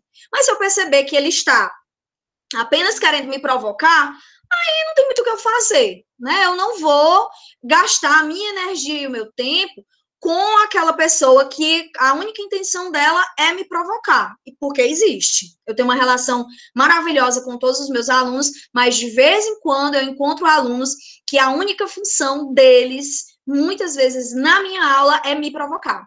E aí a gente, com o tempo, a gente vai aprendendo aí dando cortadas nesses alunos, né, meu filho? Pois vamos fazer o seguinte, quando terminar a aula, vamos conversar, né? Se eu tiver um tempinho, a gente conversa e tal. E a gente vai tentando, né, se sobressair dessas situações. Eu não sei se eu consegui me fazer entender e responder, mas eu acho que o Alex agora vai... Não, Nanda, você respondeu, é isso mesmo. Não adianta a gente bater de frente e continuar. Pronto, Alexandre, é contigo. Gente, olá, boa tarde mais uma vez. Primeiro, acho que alguém deve estar se perguntando aí por que é que eu passei um texto e não comentei, né? E aí, obviamente, eu estava esperando esse momento das perguntas para levantar algumas questões, e até porque eu sabia que a Nanda ia trazer esse texto e esse trabalho dela para a gente. E eu vou projetar minha tela. Por favor, Ana Carla, são 10 minutos. Pode contar, eu prometo. Tá? Eu vou projetar minha tela. Eu vou projetar minha tela para a gente... e agora sim eu me apresento oficialmente, tá? Já está pronto. Eu sou João Alexandre, professor da rede pública e privada. Eu terminei História na UES. Estou estudante do mestrado profissional em História na UFC. Aliás, eu tenho uma relação problemática com a UFC. Meu primeiro curso na UFC foi Sociologia, né? Foi Ciências Sociais, não concluí, porque eu passei em Economia e fui cursar Economia, também não concluí. Eu acho que eu não concluí nem as casas de cultura, ainda falta um semestre. Eu tenho uma relação complicada com a UFC, mas dessa vez vai. Né? Bem simples. Vamos pensar na questão da memória e da busca por esse entendimento, essa construção de significado, tá? Se você der um Google no termo caneta vermelha, é isso que o Google vai te responder, né? E aí você tem aí diversos exemplos de caneta vermelha. Quando a gente vai lá no Google e coloca caneta azul, E a gente já tem uma outra construção de sentido, certo? Com a memória não é tão diferente, aliás, toda a memória é seletiva, inclusive a da inteligência artificial, porque é uma representatividade do que nós produzimos enquanto conhecimento e significado a partir dos termos, certo? Edmilson está aí, então não vou me atrever a detalhar muito quem é esse cara, para não passar vergonha. Mas Porriquet talvez traga uma discussão muito boa e essencial sobre esse sentido, né? Memória, história e esquecimento. Isso aqui são termos desse livro do Porriquet. A rememoração, o passado e a sensação do tempo é um atributo da memória. O esquecimento, ele geralmente está ligado a evitar temas, né? Esse termo ele é da literatura, evitamento, ele está lá escrito, uma evasão, uma fuga, e a história, ele seria esse contraponto, essa balança, né? Você pode imaginar como uma balança entre memória e esquecimento, ou como uma ponte entre memória e esquecimento, né? A história, ele faz esse confronto de narrativas e usa a escrita como suporte da memória, como objeto, ok? Eu passei um capítulo desse livro para vocês, utilizei até um termo que não existe mais em português no Brasil, mas em Portugal se usa muito, é história com E, para determinar o que seria a fake, né, a história fake, ou os termos inventados, ou sofismas dentro de uma área de conhecimento. Essa é a capa do primeiro livro, né, da primeira edição, na verdade, do Guia Politicamente Correto da História do Brasil, e aí tem alguns nomes aqui que obviamente conhecemos de cara, né? Machado de Assis, Getúlio Vargas, o Aleijadinho, e tinha um índio aqui que eu não sabia o nome. Eu disse, nossa, quem será esse personagem histórico aqui que eu desconheço de nome? E aí na capa do segundo livro também, vem muito mais recheada a capa da segunda edição, e aí vários nomes conhecidos, apareceu Zé Bonifácio, apareceu Lampião, Santos Dumont, Dom Pedro, e aí aquele índio, essa figura indígena aqui, continua, e eu continuo sem saber o nome. E aí na contracapa, você tem a identificação de todos os personagens que aparecem aqui, né? E aí a gente vê que o índio aqui é o número 10, aí quando eu fui, finalmente, na ânsia de perceber quem era esse personagem histórico, o número 10 só diz assim, pajé indígena. Nossa, gente, isso me doeu a alma. Eu não sei se dói para vocês. Essa violência simbólica talvez seja uma das coisas mais cruéis logo de cara, né? Então fica a pergunta, é possível algo existir sem ter nome?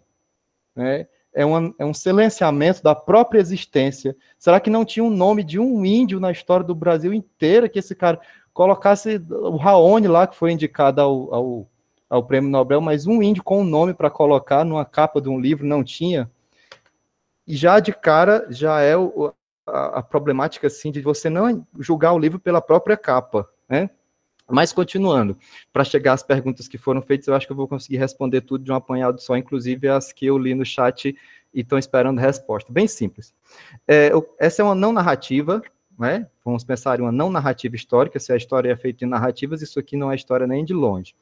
Ou historiografia, no caso, a produção de narrativa histórica. E esse livro, não sei se vocês perceberam, o que eu espero é que todos tenham percebido o que eu vou apresentar aqui. Se todos perceberam o que eu apresentei aqui, ótimo, né? Vocês estão aptos aí a substituir, ou melhor, a tomar seu lugar, o lugar de vocês em sala de aula, que é o seguinte: esse livro peca em termos de fontes, em termos de sujeitos, e é extremamente anacrônico, né? Fontes, você tem uma ausência de diálogo com documentos, com as fontes mesmo, não há esse diálogo com as fontes.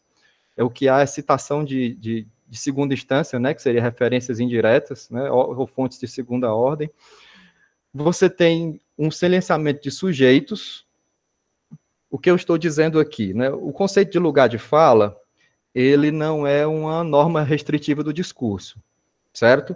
Obviamente, eu posso falar de temas que são como feminismo, como homofobia, mesmo não sendo protagonista do discurso. Mas eu posso falar desses temas dialogando com a voz dos protagonistas desse discurso, coisa que ele não faz.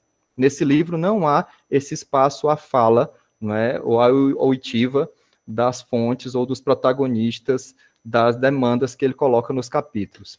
E o terceiro ponto é o pior crime, né, acho que é o pior crime do historiador, que é o anacronismo. E aí, quando se fala assim, muito se brada atualmente, nessa corrente de extrema-direita, de que é uma nova história, uma novíssima história. na verdade, é a mais velha que existe. Né? Na verdade, é um resgate, como colocaram aqui no chat, né, das visões historiográficas do século XIX e início do século XX. Eles estão resgatando aí todos aqueles preconceitos com conceitos que a gente achou que já teria superado. Um trabalho melhor do que o que eu desenvolvo em sala de aula, até porque foi melhor documentado que os que eu faço, porque eu não tenho muita prática de documentar, o que eu faço, infelizmente, deveria, mas estou ganhando essa prática agora, foi da professora Márcia Elisa Teté Ramos, lá da Universidade Estadual de Londrina.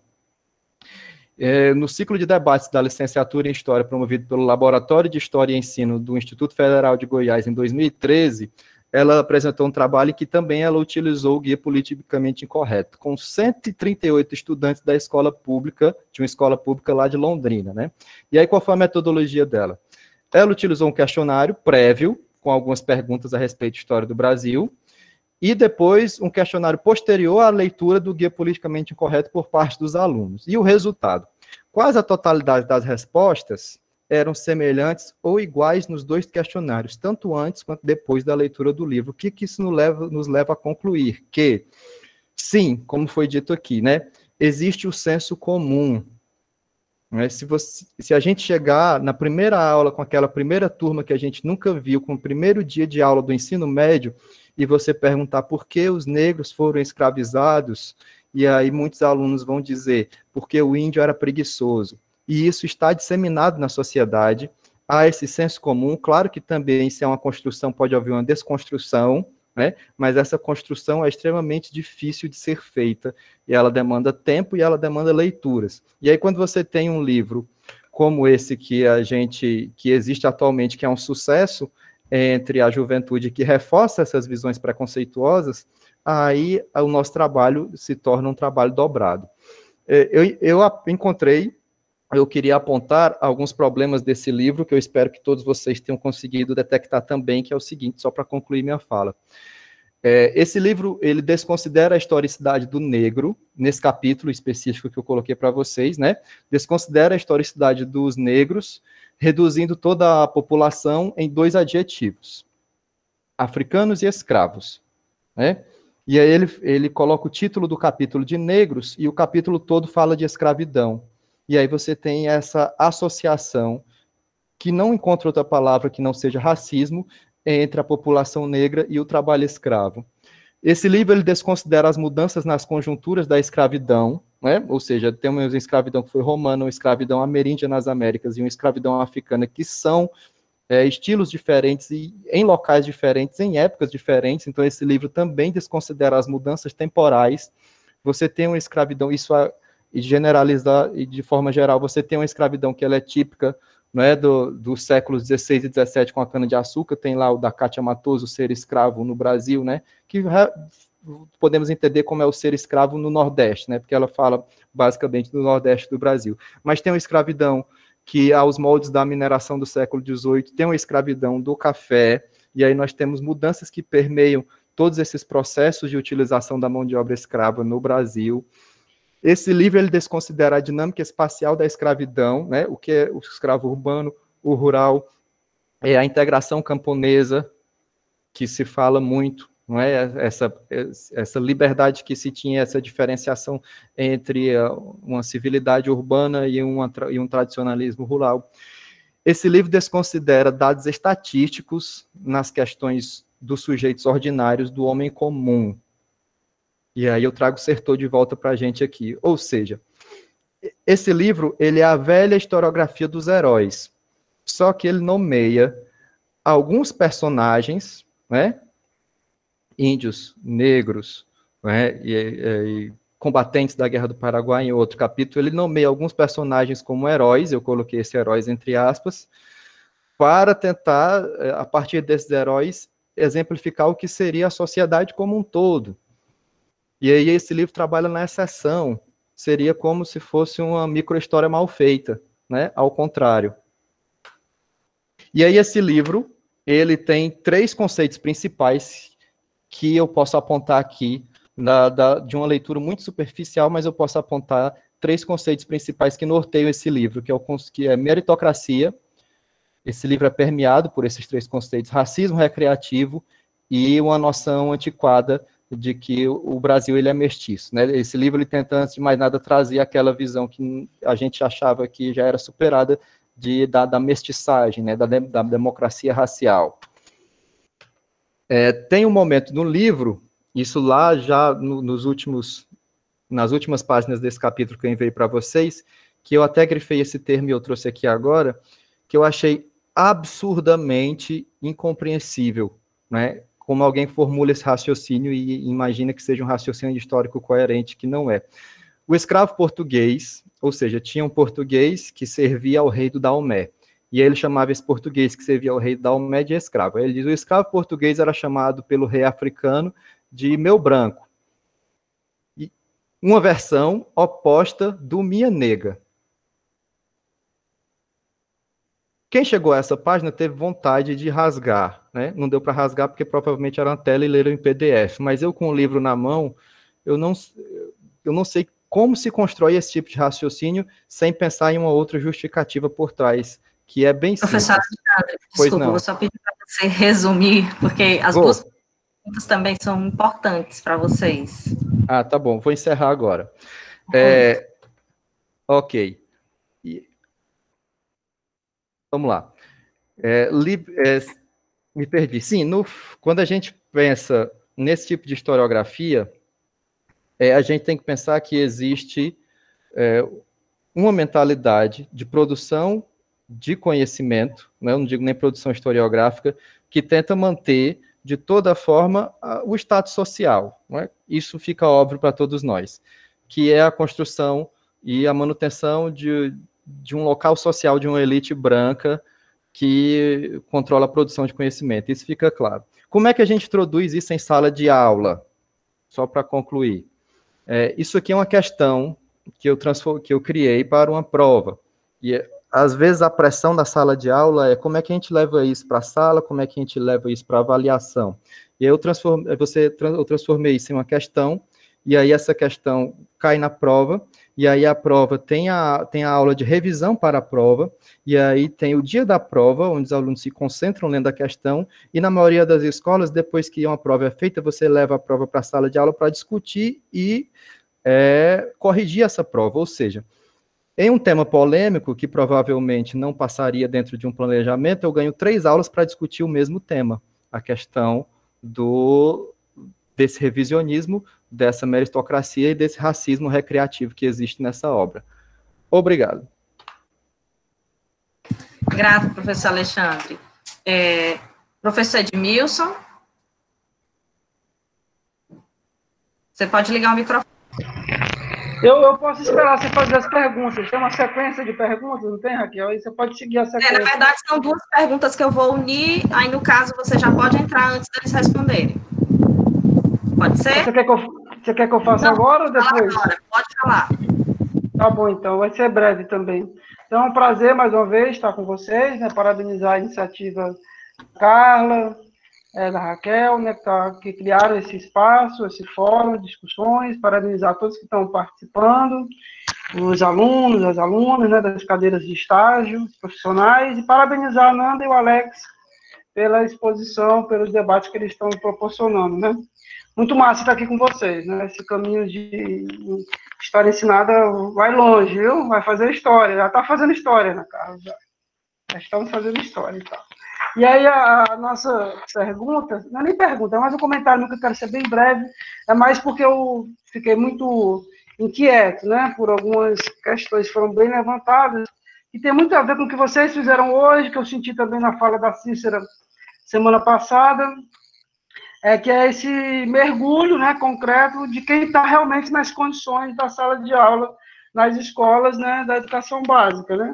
Então, acho que essa a minha inquietação vem muito daí, né, de como vocês trazem muitos elementos para pensarem as relações da história com a sociedade, da história da educação básica com a história da universidade, né, que é tudo uma história mais varia em relação aos lugares sociais em que esse conhecimento está sendo produzido.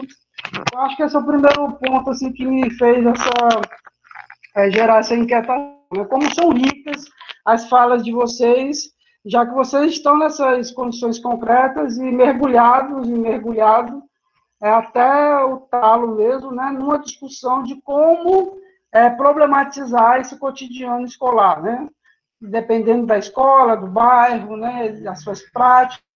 E quanto a isso, vem daí a minha inquietação, né?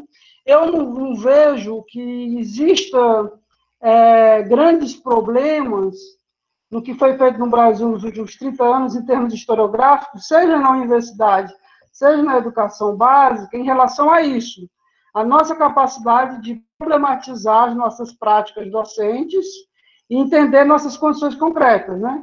A gente entende que na educação básica os desafios são mais importantes, mais valiosos, porque atinge mais pessoas, porque é a base de tudo mesmo, a educação básica e tal, e é uma situação mais complexa, e lá você tem, de alguma maneira, uma certa proteção maior e uma série de elementos maiores de recursos e tal.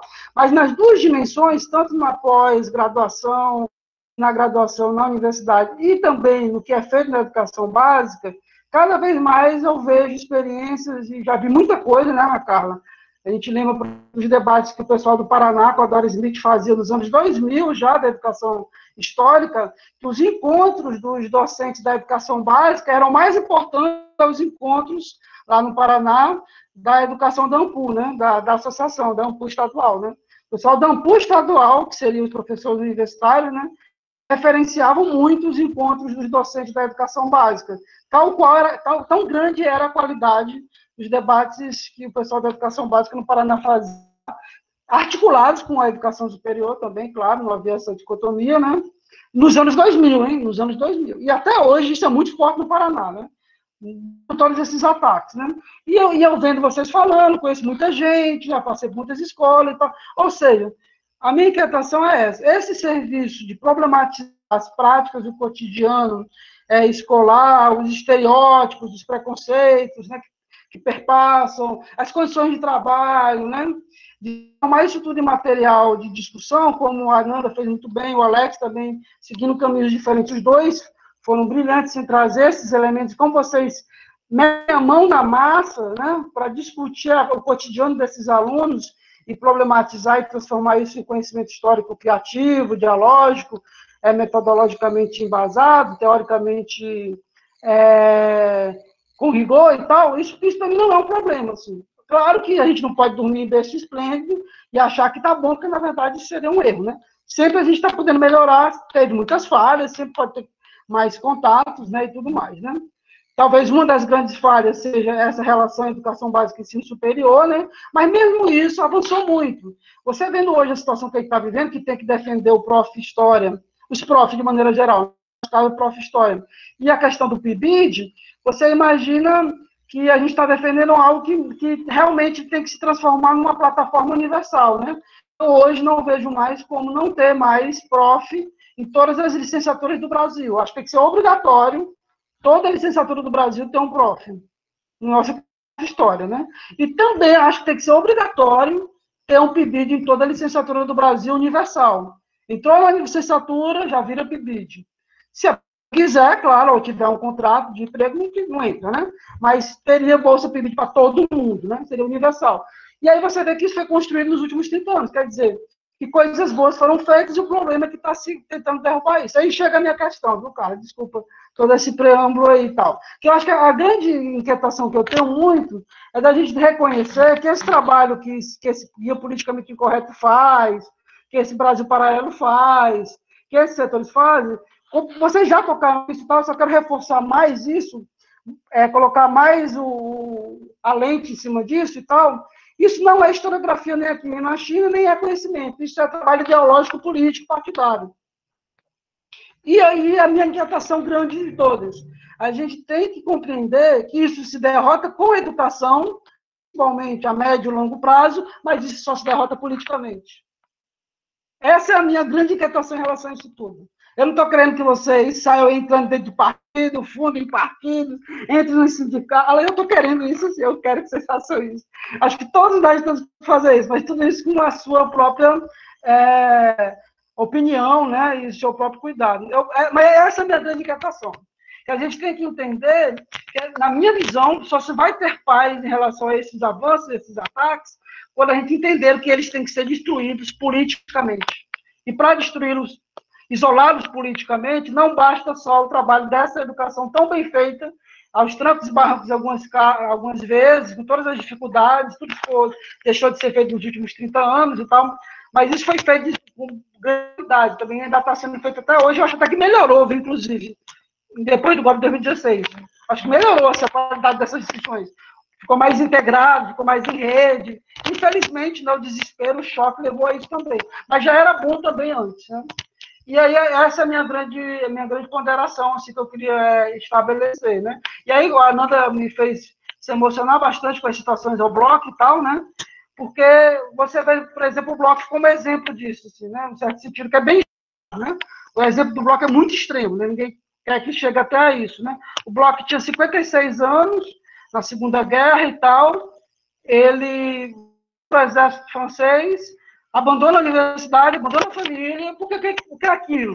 Porque ele compreende que, por mais que ele seja o maior historiador do século XX, e né, foi, o que ele faz na aula, o que ele faz na pesquisa não é suficiente.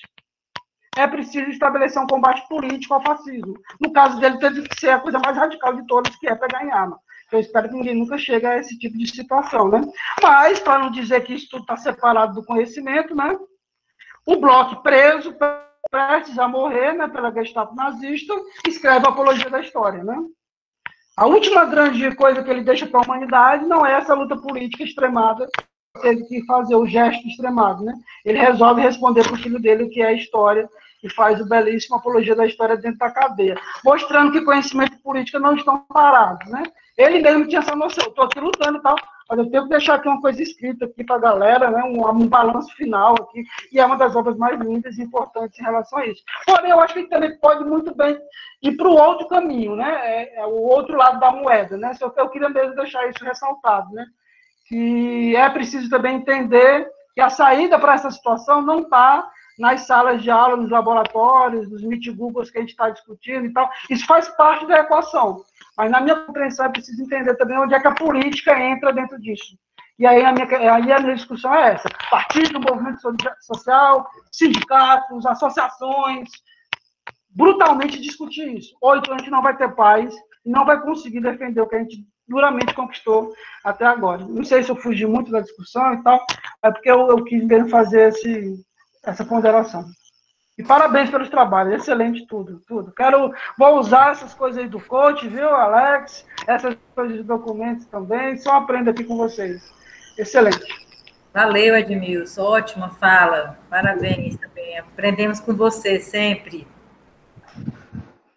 Grata, Edmilson. Eu vou unir, então, a fala que ele colocou para vocês agora, e a gente vai puxar um pouco para a relação de para quem vocês falaram. Vocês falaram para estudantes de estágio, na maioria, e que, se vocês vivem inquietações na sala de aula, eles estão inquietos porque eles vão iniciar essa formação em sala de aula, né? Então, a primeira pergunta é para a Nanda, aí já é a minha pergunta. Por que é tão difícil falar de presente e futuro? Você falou no início da sua fala que era difícil. Aí eu acrescento, pensar é difícil. Então, unido a isso, eu jogo a pergunta da Ana Carla para o Alexandre.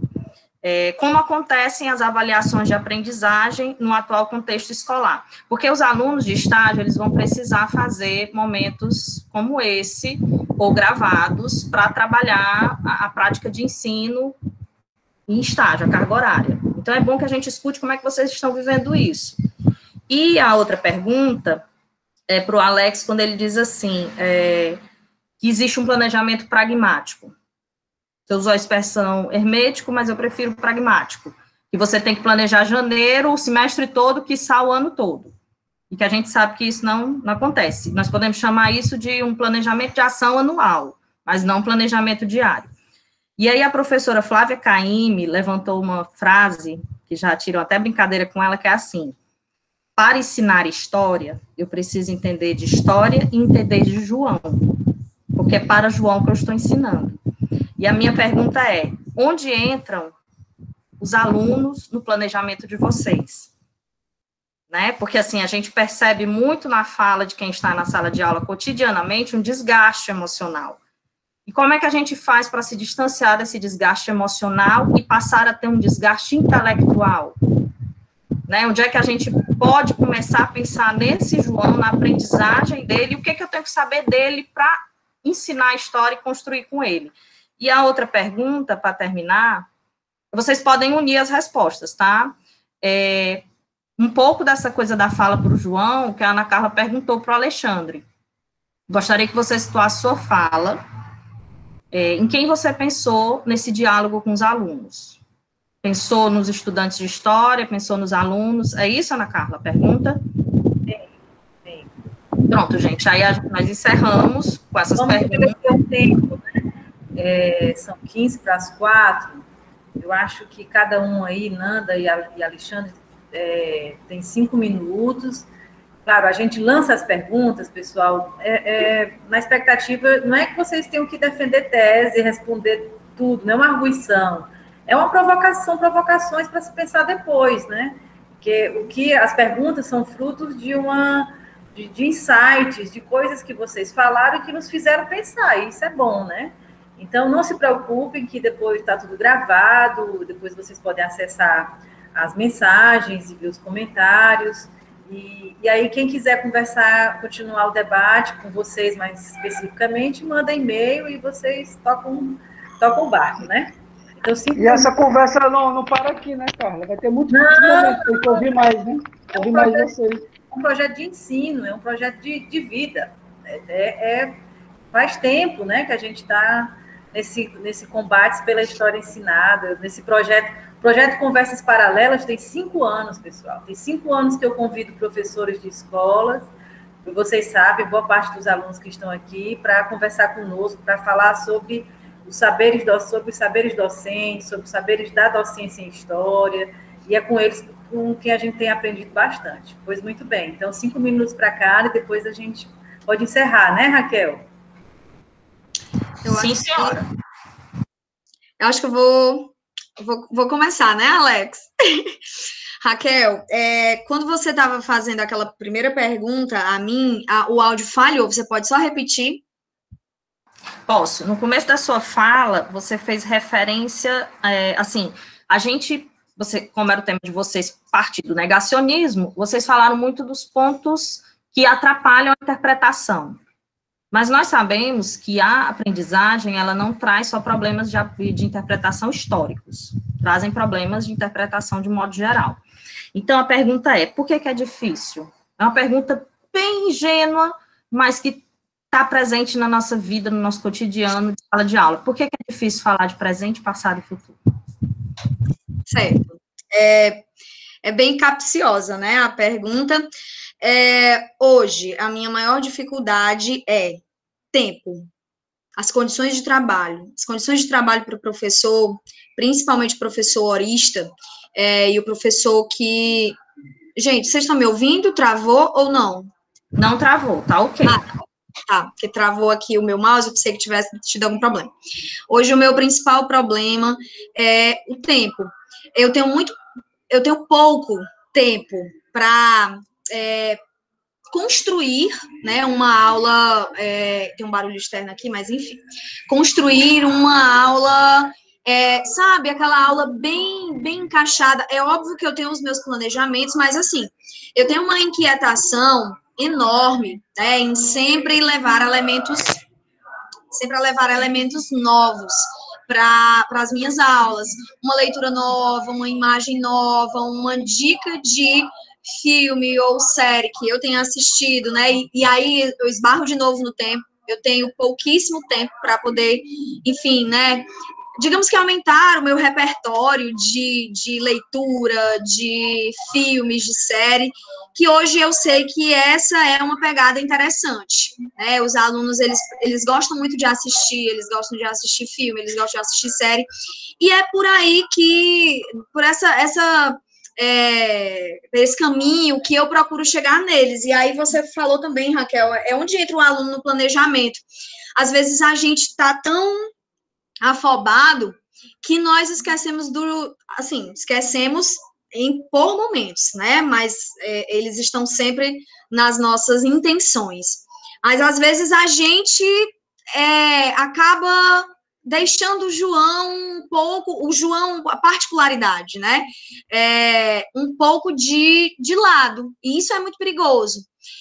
Então, quando a gente é assoberbado pela carga de trabalho, pelas condições de trabalho, e principalmente nesse período de pandemia, isso se torna muito angustiante, né? Eu tenho, e principalmente com as provocações, as aulas que a gente está tendo agora, né, no Prof. História, isso tem me agoniado ainda mais, né? Essa necessidade de construir aquela aula, né, de ressignificar toda a minha aula, de pegar uma fonte, de levar e não sei o que e tal, e aí eu esbarro no tempo. Eu estava falando ontem com os colegas do Prof. História, que eu acordo todos os dias, 6h30 da manhã, e vou dormir 1h30 da manhã, né? Então, assim, são condições de trabalho de muita exploração, né? E aí, essas provocações que são feitas são muito interessantes, né? E eu acho que os alunos, eles têm que estar transversalmente de cabo a rabo no nosso planejamento, porque eles precisam ser esses sujeitos da história, eles precisam se ver, né, nas aulas de história, né, e aí a gente vai usando elementos, mas hoje um grande problema e o porquê que é difícil? Porque as nossas condições de trabalho são muito ruins. Eu odeio, e eu digo isso para os alunos, eu odeio corrigir prova, essa prova feita, que não prova nada. Para mim, eu queria estar lendo, eu queria estar discutindo, eu queria estar produzindo material para eles, mas, enfim, a gente esbarra nisso. E aí, só para comentar a fala do Edmilson, sua fala é muito importante, muito provocativa, é um campo minado, porque lembra da história que eu fui já alvo de várias vezes, né, de alunos, pais de alunos, coordenações, me chamando, me pressionando e dizendo que eu não posso falar de política. E não é isso que eu entendi da sua fala, de jeito nenhum.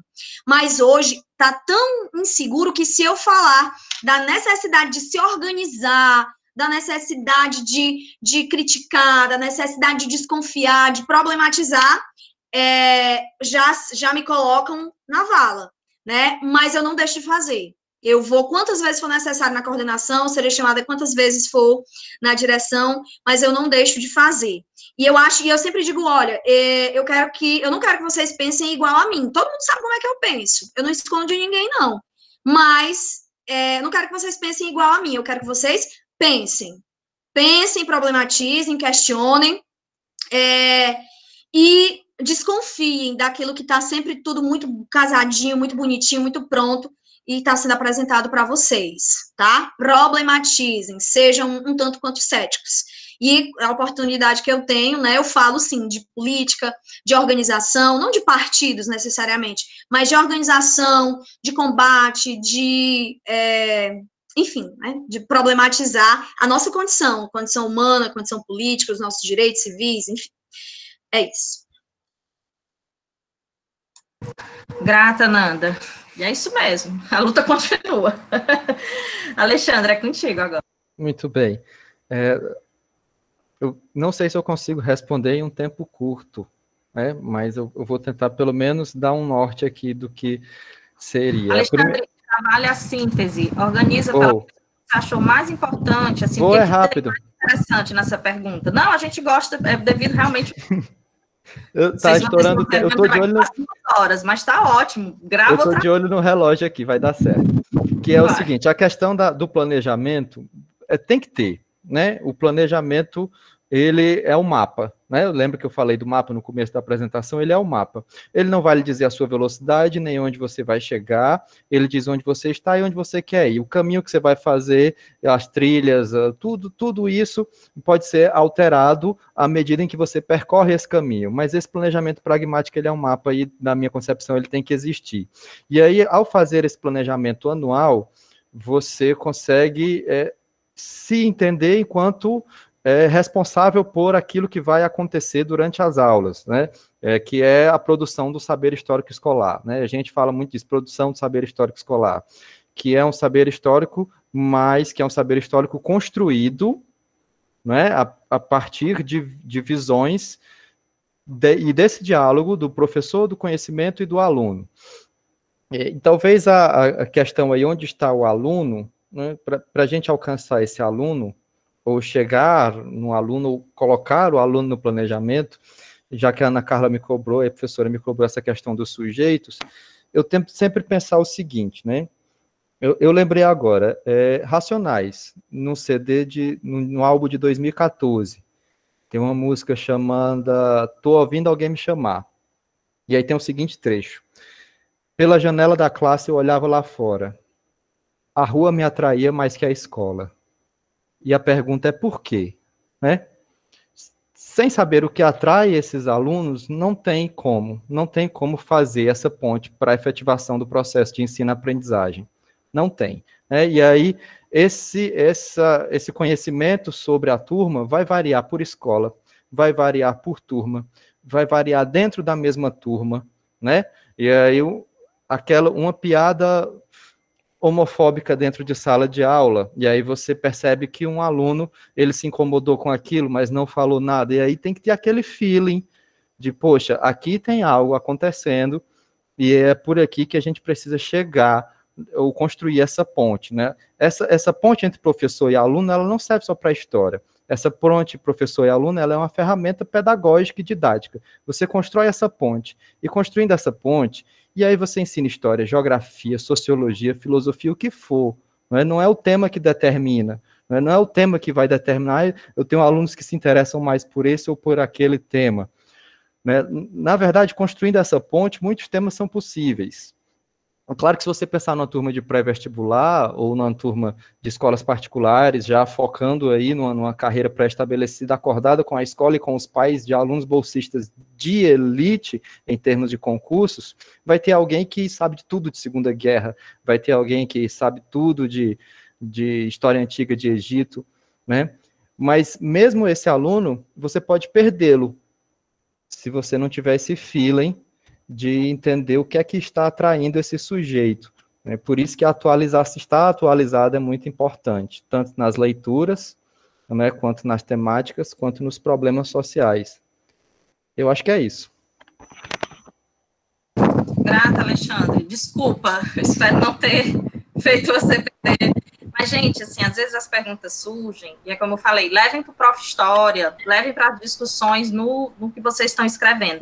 Porque, assim, a gente serve também para os alunos de estágio, a gente sai da compreensão de que nós temos a solução. Quando a gente verbaliza ou a gente fala para outra pessoa, a gente entende os nossos próprios equívocos. Então, assim, são coisas, eu falo isso porque alguns alunos ficam já pensando, vamos receber dicas, vamos receber as soluções, e o aprendizado em sala de aula, todo dia é construído para o bem e para o mal, de uma forma diferente, né? A gente nunca consegue dar, o Alexandre já falou isso, nunca conseguiu dar a mesma aula em 2 turmas, nunca acontece isso. Ana Carla, aqui foi ok, todo mundo. E aí eu passo a fala final para você. Gente, obrigada, foi um prazer, não os conheci ainda. E o pessoal de estágio, grata também pela participação. Edmilson, nós que agradecemos. Você na próxima. Agradeço também, Alex. Então, pessoal, eu já faz um tempinho que deixei registrado meu agradecimento aos professores, palestrantes, pesquisadores, meus alunos, com muito orgulho, a minha orientanda, a Nanda, né, do Prof. História. E, então, muito obrigada, porque eu vejo que nós estamos consolidando cada vez mais esse trabalho em parceria, né? E um sonho, assim, um desejo é que nós possamos estender essa parceria em todo o estado, né? Que nós possamos ter um grande fórum de ensino de história, de formação docente, que interligue o UFC com o S, com o URCA, né? Eu penso que um dia isso vai acontecer, porque nós formamos professores profissionais para o estado do Ceará, aliás, para o mundo, né? Mas de forma mais prática para o estado do Ceará. Então, deveríamos estar mais juntos. Então, muito obrigada. Participação dos estagiários, dos alunos e do pessoal do grupo de estudo, do laboratório, também do Prof. História. Muito bacana todo mundo aqui, dos professores, como o professor Edmilson, né? E é isso, né? Como a Raquel pontuou, para encerrar, é muito importante, nós temos consciência de que nós aprendemos história, nós estamos sempre preocupados em aprender história, com essa formação do historiador. Mas também, em paralelo a isso, é necessário estarmos preocupados com o pensar como professor, aprender a pensar como professor, né? Aprender a pensar como professor de história. Então, acho que essa última observação da Raquel revela muito isso, né? Quer dizer, esse exercício de pensar no outro é um exercício de pensar, a gente está pedindo que todos fiquem atentos à necessidade de pensar como professor, né? Não é como a professora Marisnanda ou só como o professor Alexandre, mas pensar como um professor, como quem tem compromisso com a docência, que é o caso de vocês, né? Então, pessoal, muito obrigada. E lembrando, Ana, quem quiser estagiar com a gente, você vai estar organizando aí nas próximas semanas, né? Eles sabem disso já, eu já passei até o e-mail de vocês, nós temos um grupo no WhatsApp, eu já passei aqui no chat, quem quiser, aí fica a cargo dos próprios estagiários, né? Procurar. E como eu falei em relação a Cícero, manda o link do Meet Google para mim, que eu quero ver essas aulas também. É verdade. Eu vou ver lá essas aulas também, eu quero ver. Tá bom, Edmilson, vou mandar pro nosso grupo aí do Prof. História, tá bom? E a gravação, até sexta-feira no máximo, todos vocês terão acesso. Então é isso, na próxima quarta-feira é a terceira e última sessão do seminário Combates pela História Ensinada, e aí nós vamos passar para uma outra etapa dessa experiência docente em estágio. De estágio, não vamos falar de Quem estágio. é que vai ser na próxima sessão, cara? Na próxima semana é o professor Sávio Henrico. Ele é um professor que há bastante tempo participa do nosso grupo de estudo, do laboratório de ensino, é um professor de história que estuda jogos de ensino de história, aprendizagem, ele tem um diálogo muito bom com a educação histórica também. Então, vai ser interessante, e é um professor que dá aula em escola pública, particular, tem 50 turmas, assim, é um guerreiro, digamos assim, como vários de nós somos, né? Então, muito obrigada, um abraço para todos e bom restinho de semana. Até a próxima quarta-feira. Eu vou ficar mais um pouco aqui, porque eu preciso falar com a Raquel e encerrar a gravação. Obrigada, Nanda. Obrigada, Alexandre. Obrigada a todos. Obrigada, Raquel. Tchau, obrigada. Boa tarde. Até breve. Qualquer dúvida, podem mandar e-mail, tá? Tchau, Ana. Obrigado. Obrigado a todos que ficaram com a gente aqui. Boa tarde.